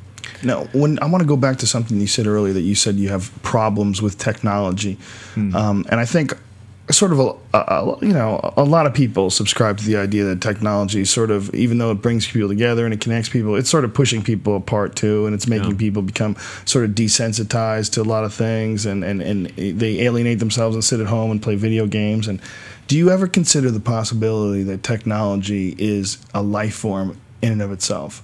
Do you ever consider the possibility that we are somehow or another locked in some symbiotic relationship to, we are the worker bees creating this new life form, and that technology, artificial intelligence, which we're absolutely working on creating, will eventually be the next stage, something that's not hindered by the monkey flesh, that really cannot evolve as quickly as the technology can? I see no reason why that should not be the case. I think that, since I personally believe that consciousness is not generated by the brain, but is an independent entity which chooses to immerse itself in physical form, I don't see why that entity shouldn't choose to immerse itself in mechanical form either.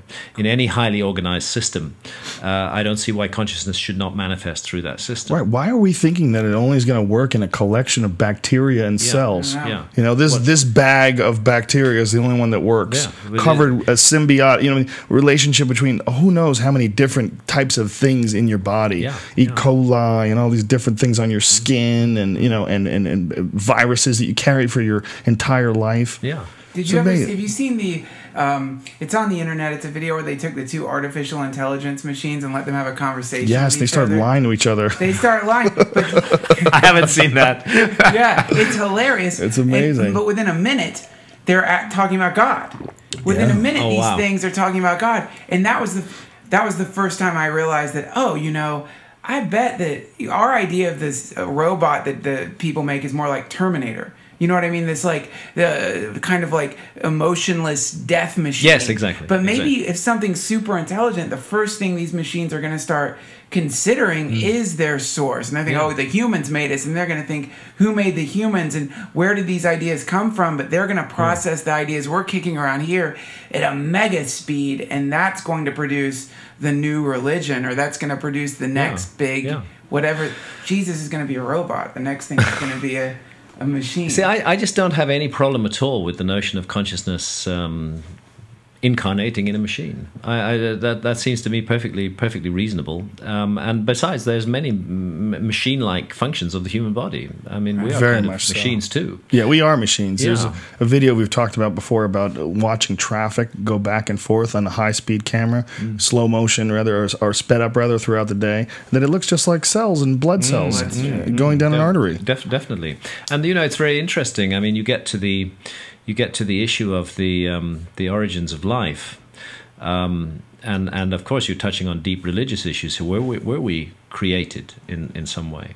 I think that the conclusion I'm coming to is that the universe manifests organization and life wherever it can as a medium in which consciousness can immerse itself, and that this may take many different forms and shapes, but the key that what's driving it is consciousness and the need for consciousness to manifest on the physical plane. I mean, I'll make a trivial example, but I think all of us have had this experience, with our computers, where somehow there's some kind of interaction between you and your computer in some ways. It seems that I remember once it was the most curious thing. I had just got a new computer, and my old computer had increasingly annoyed me because when I was when I had finished a document on Microsoft Word, it told me that I'd made new changes which I needed to save, which I hadn't done. It kept saying, do you want to save the changes that you just made? And I hadn't done that. And finally, with other glitches on the machine, it got so annoying, I decided to get myself another computer. And that computer was working fine. And I was sitting in front of it one day and I was thinking how awful it would be if it started manifesting that same fault. And instantly, the same fault came up on my computer. It did that. So I couldn't help feeling that's just shitty Microsoft coding. That's just a piece. But it was reacting to, nevertheless, the way it reacted to my thought was odd. And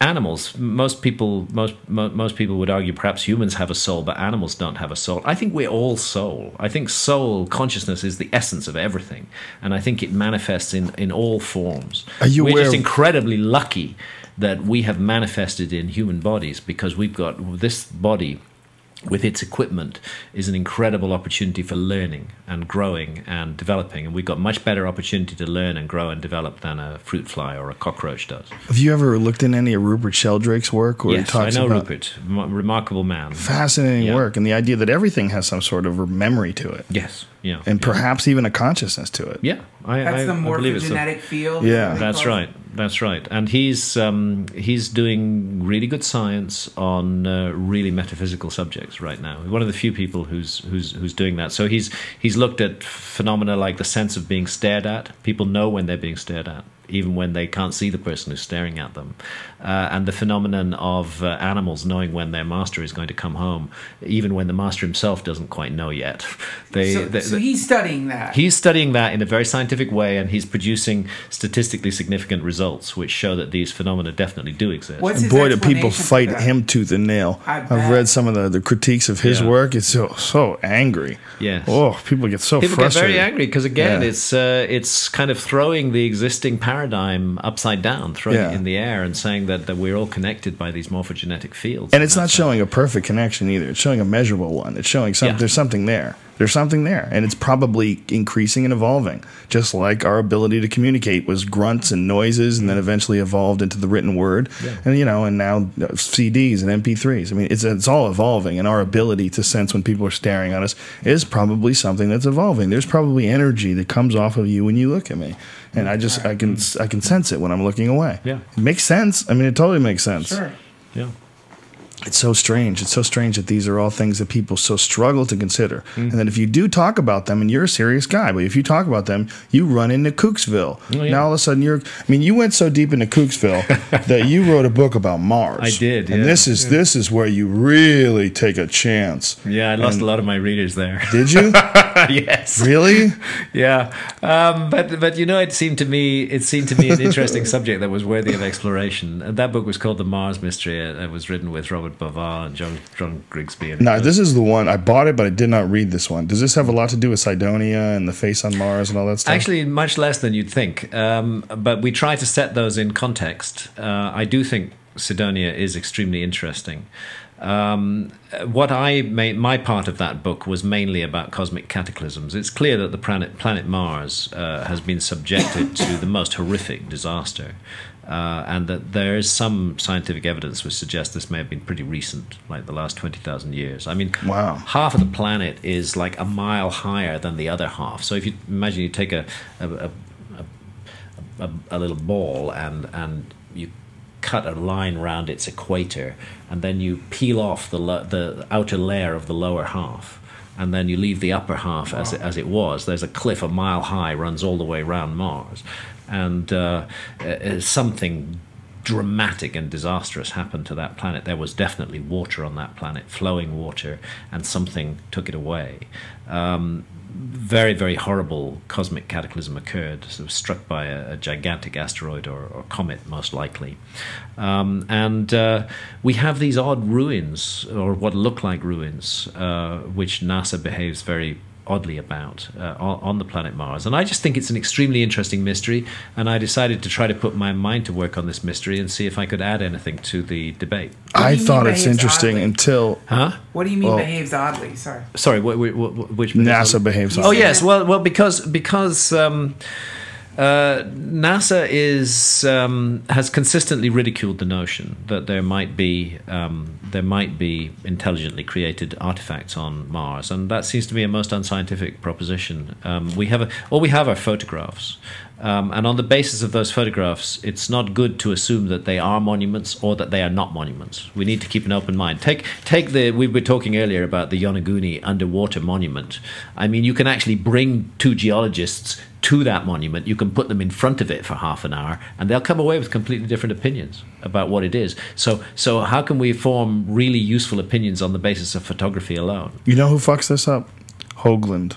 Well, that guy goes too deep. He gets too crazy. Richard Hoagland, he's one of the guys who's invested a huge chunk of his life to proving that Cydonia is an artificially created complex, and he makes these giant leaps and these weird connections where he measures like random distances between points, and and shows that they have a direct correlation between distances that can be measured in Egypt and the Giza Plateau. But when you measure you try to follow where he's going, you're like, God, this is just riddled with confirmation bias. It's riddled with this idea that you're trying to find this connection. It's like, yeah, there's some stuff there that looks unusual. The face, the face kind of looks like a mountain to me, but what's odd is the shape of it. It is odd that it's kind of symmetrical. I actually beg to differ. I think that Richard Hoagland's work's important, and I think he's shown great courage in putting his neck on the line. Whether he's right or whether he's wrong, this is a subject that's worthy of exploration. I certainly agree with that, but I don't agree with how he approaches things sometimes. No, he talks but sometimes what happens is you get this polarization when you get extreme academic positions. No, we will not listen to this. We will not believe this. We do not accept any of this. It's total rubbish. Mm-hmm. It tends to make you more extreme on the other side as well. You get crazy from the resistance. Yeah, and you need to you need to keep on pushing. So he needs someone behind him giving him a back rub. So settle down, Richard. Let's not get crazy. I'd like to say it's a fucking pyramid. In my opinion, Richard is a good man and a good researcher. I think he's done important work on Mars, and those who put Richard down may be eating their words in 10 or 20 years' time. It's me. I'm ready. I'm ready to eat my words. Listen, I'm a comedian. I'm sorry. I'm a professional shit talker. I can't help it. And there's something to be poked fun at, especially a guy who believes, there's a face on Mars and all that. There's some of the things that I think are very compelling, five-sided pyramids or some other structures. I'm not saying he's right or he's wrong. I'm saying the question needed to be asked, and it needed to be asked forcefully, because it's up against resistance, and it needed to be asked in a way that would engage the public imagination. And when you say what you said earlier, it doesn't seem unreasonable at all. If you say that half of Mars is like literally destroyed a mile lower, well, obviously something cataclysmic happened. And then the absolute proof, they've already found that there's water on Mars and there has been flowing rivers. There's all sorts of evidence of that.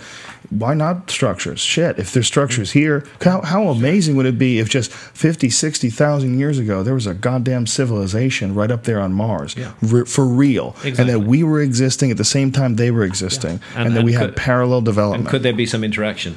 This is an interesting question. It's a question worth asking. It's a question, and I'm glad that somebody was prepared to devote half of his life to exploring and investigating, even if he's wrong. I'm glad that he was prepared. It's not even that he's wrong. It's just he goes crazy Art Bell on you. you know, where he absolutely knows, and this has been proven, and you know, you're like, oh. Like I say, it's the polarization effect. It totally makes sense. Yeah. I mean, I would imagine it's got to be incredibly difficult to be taken seriously with any of this stuff, and you have shown incredible bravery in putting forth all this stuff. Because I've taken a lot of shit for this. I'm sure you have, man. A lot. I mean, the worst was really being set up by the BBC in 1999. I saw that. I was going to bring that up if it came up. I mean, in a way, I suppose it's a kind of oblique honor that BBC Horizon, which is their flagship science program, chose to spend $750,000 destroying my reputation. But that's what happened. Now, 6 weeks before I heard from them, I got a call from a friend in television, and he said, "Graham, you're going to get a call from Horizon, and they're going to ask you to appear in interview on a show about you. And here's my advice. Say no. They're going to stitch you up. The whole thing is intended from the beginning as an operation to destroy you. What's the motivation? And you will not get a fair hearing." And he said the best thing you could do is just not do that show. So when they rang me up, I immediately said yes. What was their motivation for destroying you? Well, the motivation was clear, and I learned about this afterwards, which was a group of academics from various universities in Britain had written to the BBC and said, this man Hancock is leading our students to question our archaeology, and he's totally irresponsible, and he's just writing popular books for the public, but he's having such an impact, he needs to be stopped.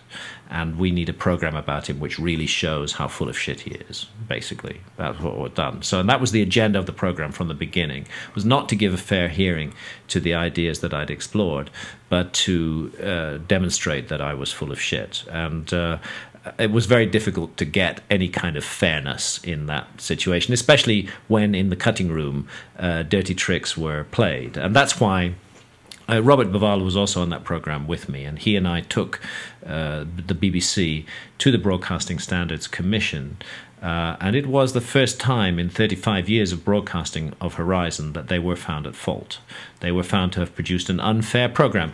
We listed 10 points of unfairness. Only one of them was accepted as unfair by the Broadcasting Commission. Nevertheless, it was the first time in the history of that program that they were actually found to have been deliberately unfair. Do they have to make a retraction? And they were obliged to re-edit the program and produce a second version of it, which was fairer in quite a number of ways. I actually think that the other 9 points we raised were right as well, but the 10th one was the one that we really caught them out on. What was that on? John, well, this was to do with the Orion correlation and the fact that they had not presented our side of the story. They'd simply presented the academic side of the story, and they had not allowed us to answer. This was unfair. So the impression was created that we had no answer to this objection. I saw the documentary, or whatever you want to call it. Yeah. It was horrible. It was a real attack piece. But then I also read your response to it, which really kind of covered every single area that they. Yeah. And then you read your response, you go, oh. Wow. Yeah. I mean, it's really amazing that they were able to put together that sort of a biased bullshit piece on you. But my response, was read by a tiny fraction of the people who actually saw the show. And that show actually did have a devastating effect on me. Still to this day, somebody put it on my message board. When I said that you were going to be on the podcast, when it was being discussed, somebody put it on the message board. But luckily luckily someone else had your response to it, and then it was bantered back and it was interesting. John West actually pointed out at the time, because he wrote a letter to the BBC too. The BBC were they were trying to say, oh well, only one of the 10 points was unfair, so that's not too bad. And the point John West made was, no, that's the only point that you were able to really get caught out on. It's like they caught Al Capone out on tax evasion, but it doesn't mean he was innocent of all the other things he was accused of.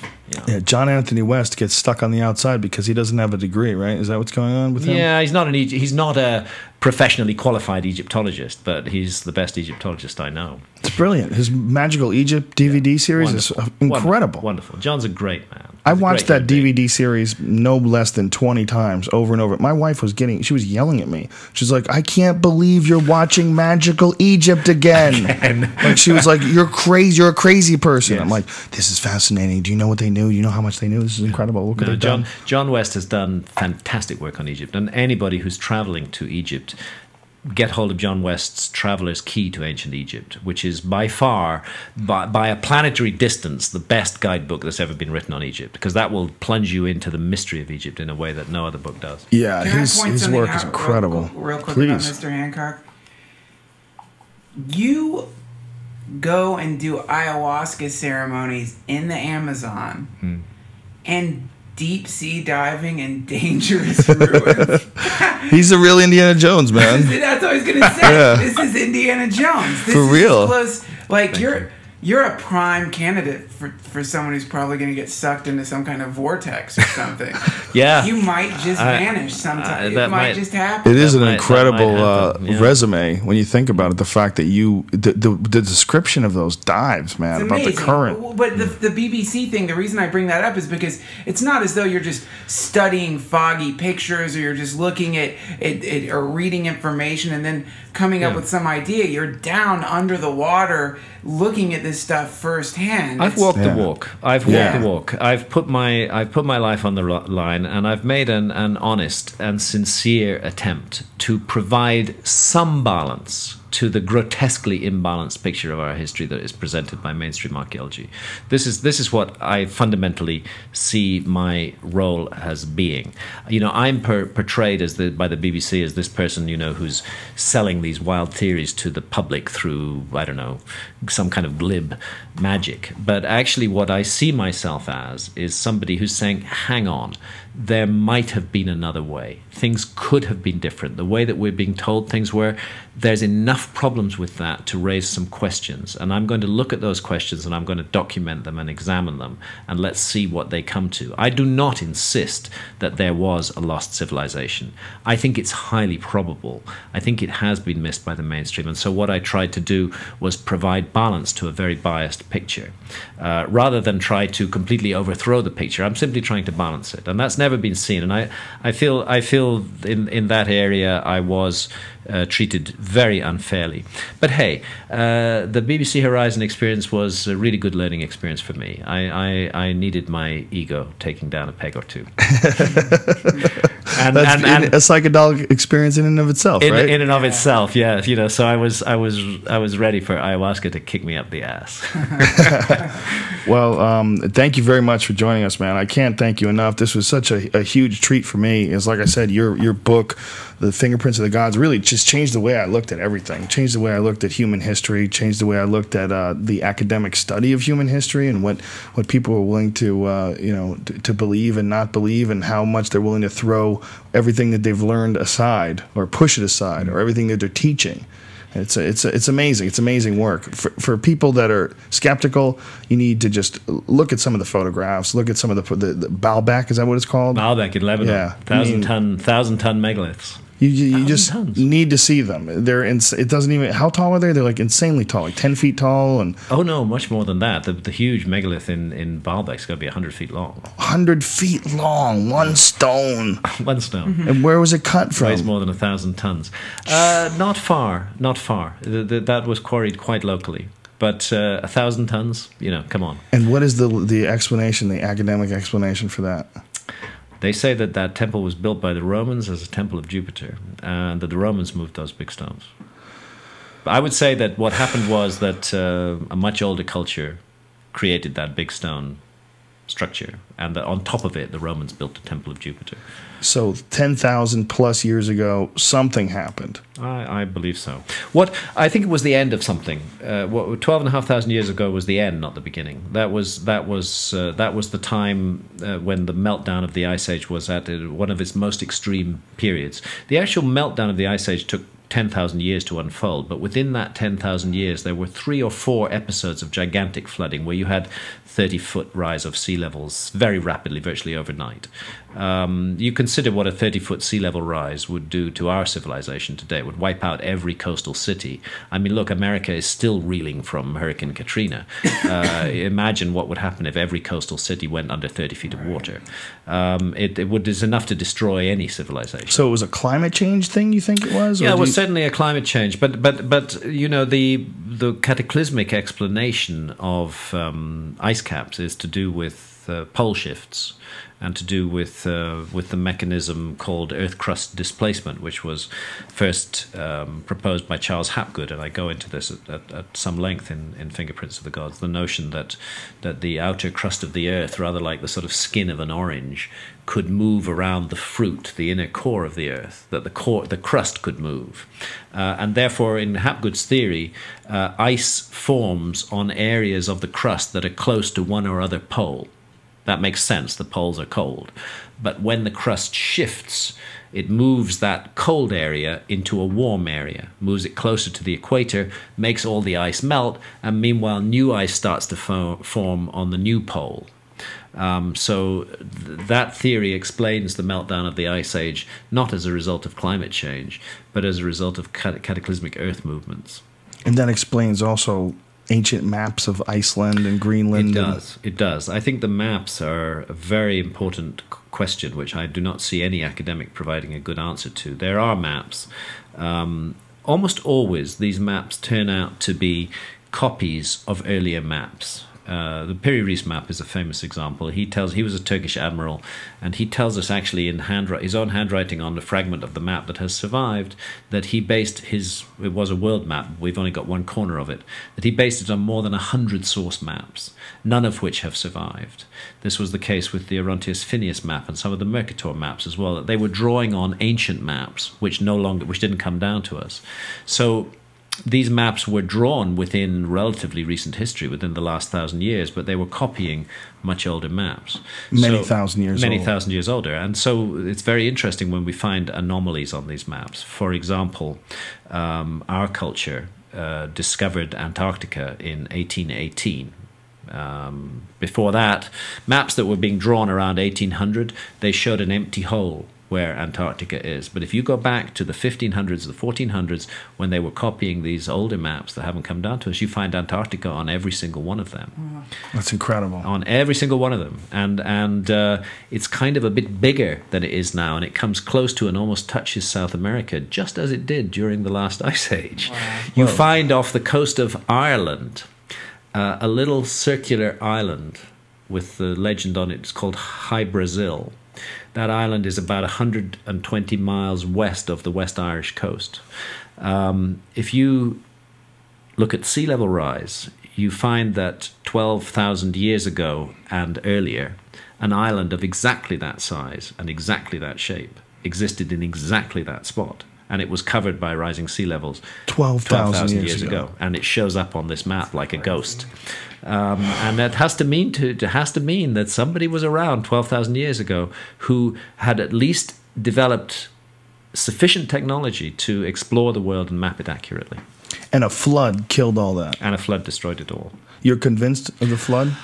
Like I say, I'm not here with a belief system. I'm here with anomalies and problems in the mainstream model, and what the evidence suggests to me very, very strongly is that those cataclysmic Earth changes at the end of the Ice Age, and even regardless whether a pole shift or a crustal displacement was involved, nobody can dispute that the meltdown of the Ice Age was a cataclysmic event. Were you excited? I'm sorry. It involved huge amounts of volcanic activity, and it involved these tremendous releases of water. So the ice would actually accumulate in glacial lakes for thousands of years. It would melt, slowly melt, and then suddenly, this is the mainstream model, suddenly the banks of the ice dam that held back that water would burst, and the whole mass of 4,000 years of meltwater would pour down into the world ocean in one moment.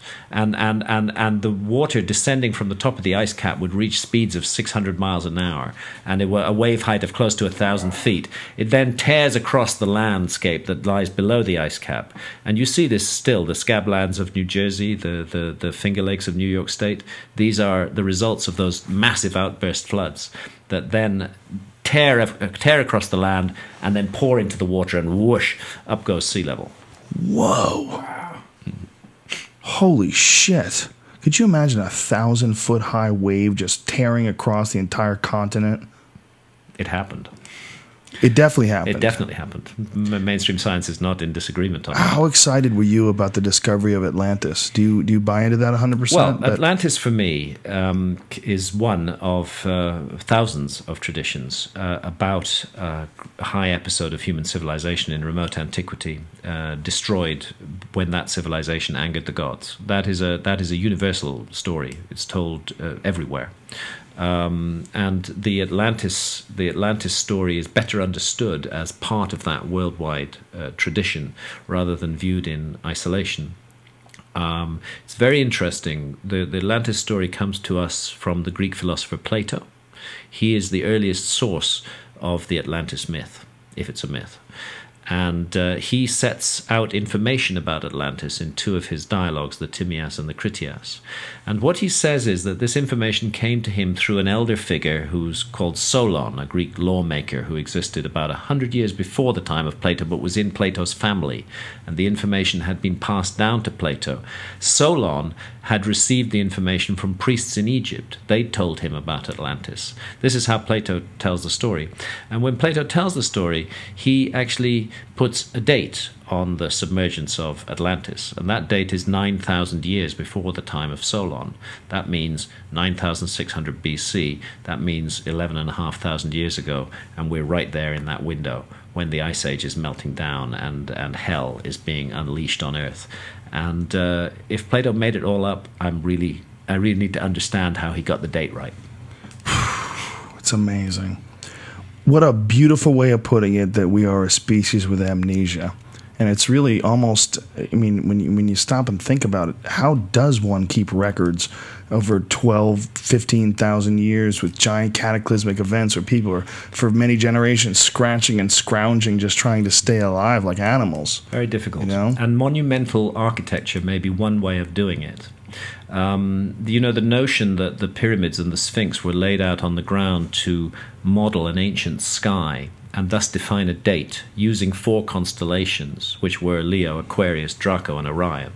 Using those 4 constellations to define a date seems like a kind of exotic idea, but we have that right here in the United States in the Hoover Dam. There is a star map built into the architecture of the Hoover Dam. And that star map freezes the sky above the Hoover Dam at the moment the Hoover Dam was completed. And the purpose of putting that star map there by the man who originated it was precisely this. He said, in 10,000 years' time, if our civilization is lost and our language is lost and nobody can read our documents, when they come across this structure by looking at the star map, they will be able to know when it was created. God damn. How crazy is that?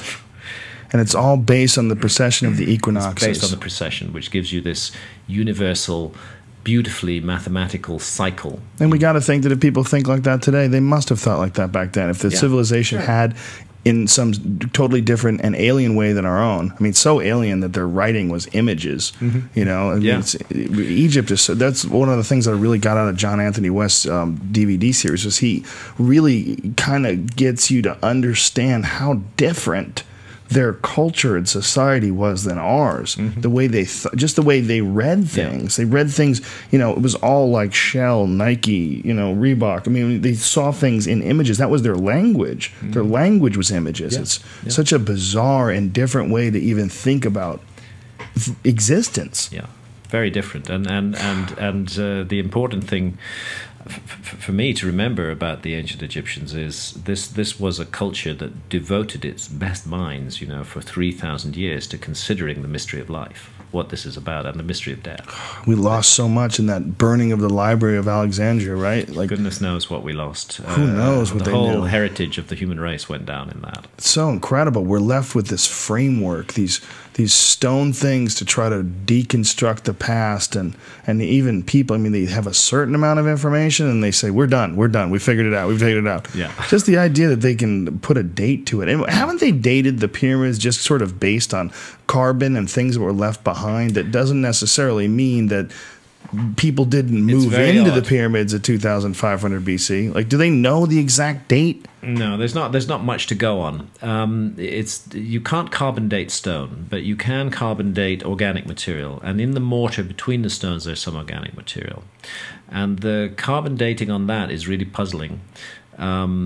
it it doesn't make the pyramid 12,000 years old, but it makes it 1,000 years older than it's supposed to be at the top, and 400 years older than it's supposed to be at the bottom. Go figure that out. Huh. You'd think they build from the bottom up, not the other way down. And this says nothing about the core structure of the pyramid. It only says about the outer facade. How does that work? I don't think we can take the pyramid away entirely from the ancient Egyptians. The ancient Egyptians were massively involved in the pyramid project.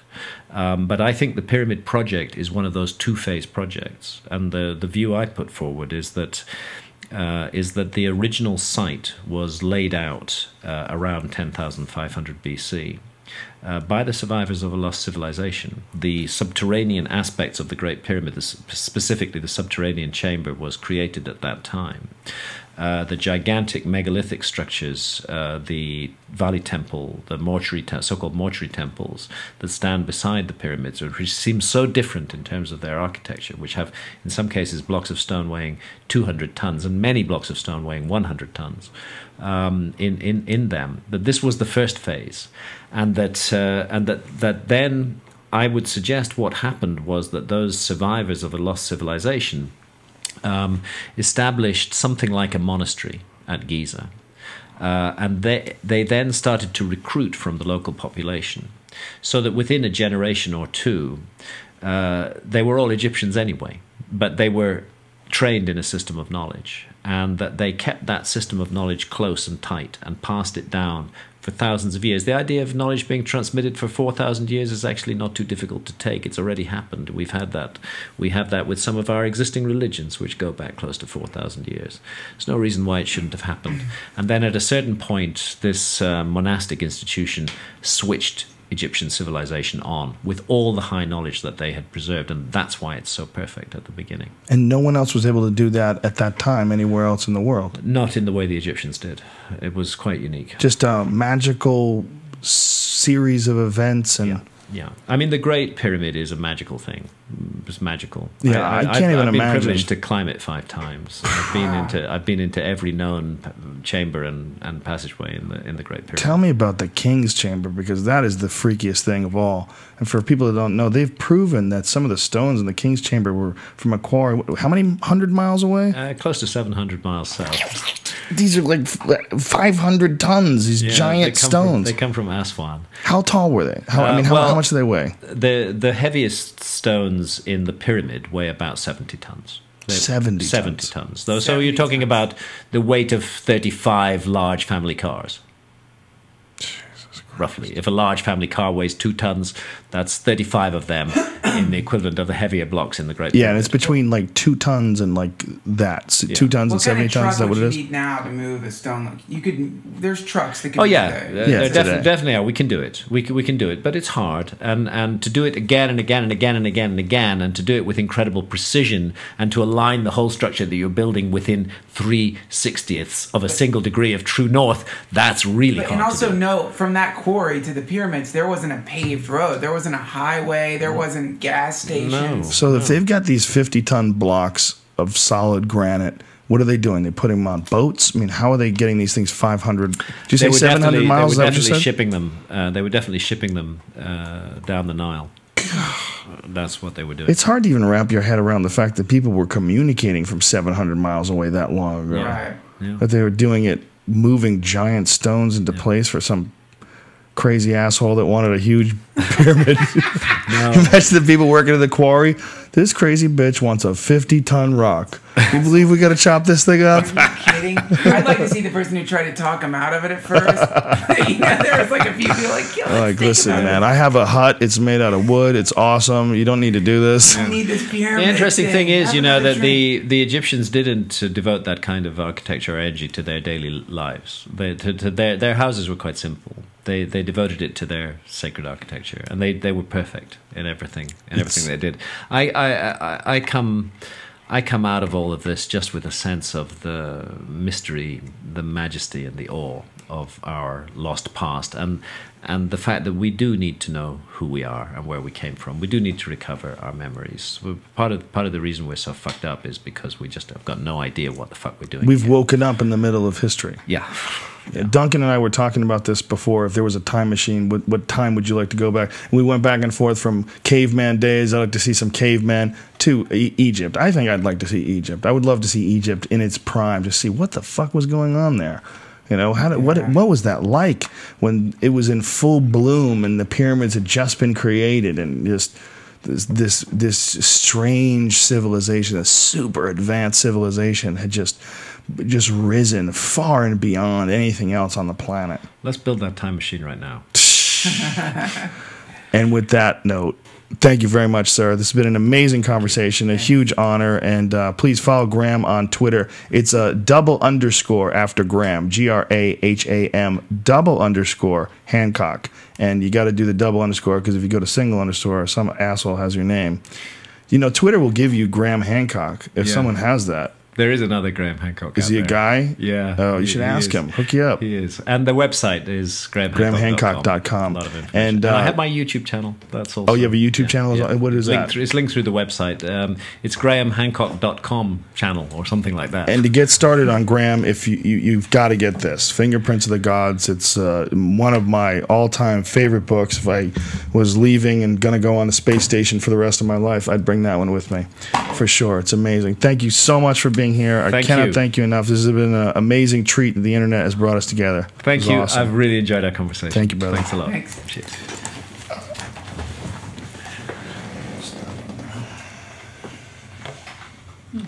Beautiful.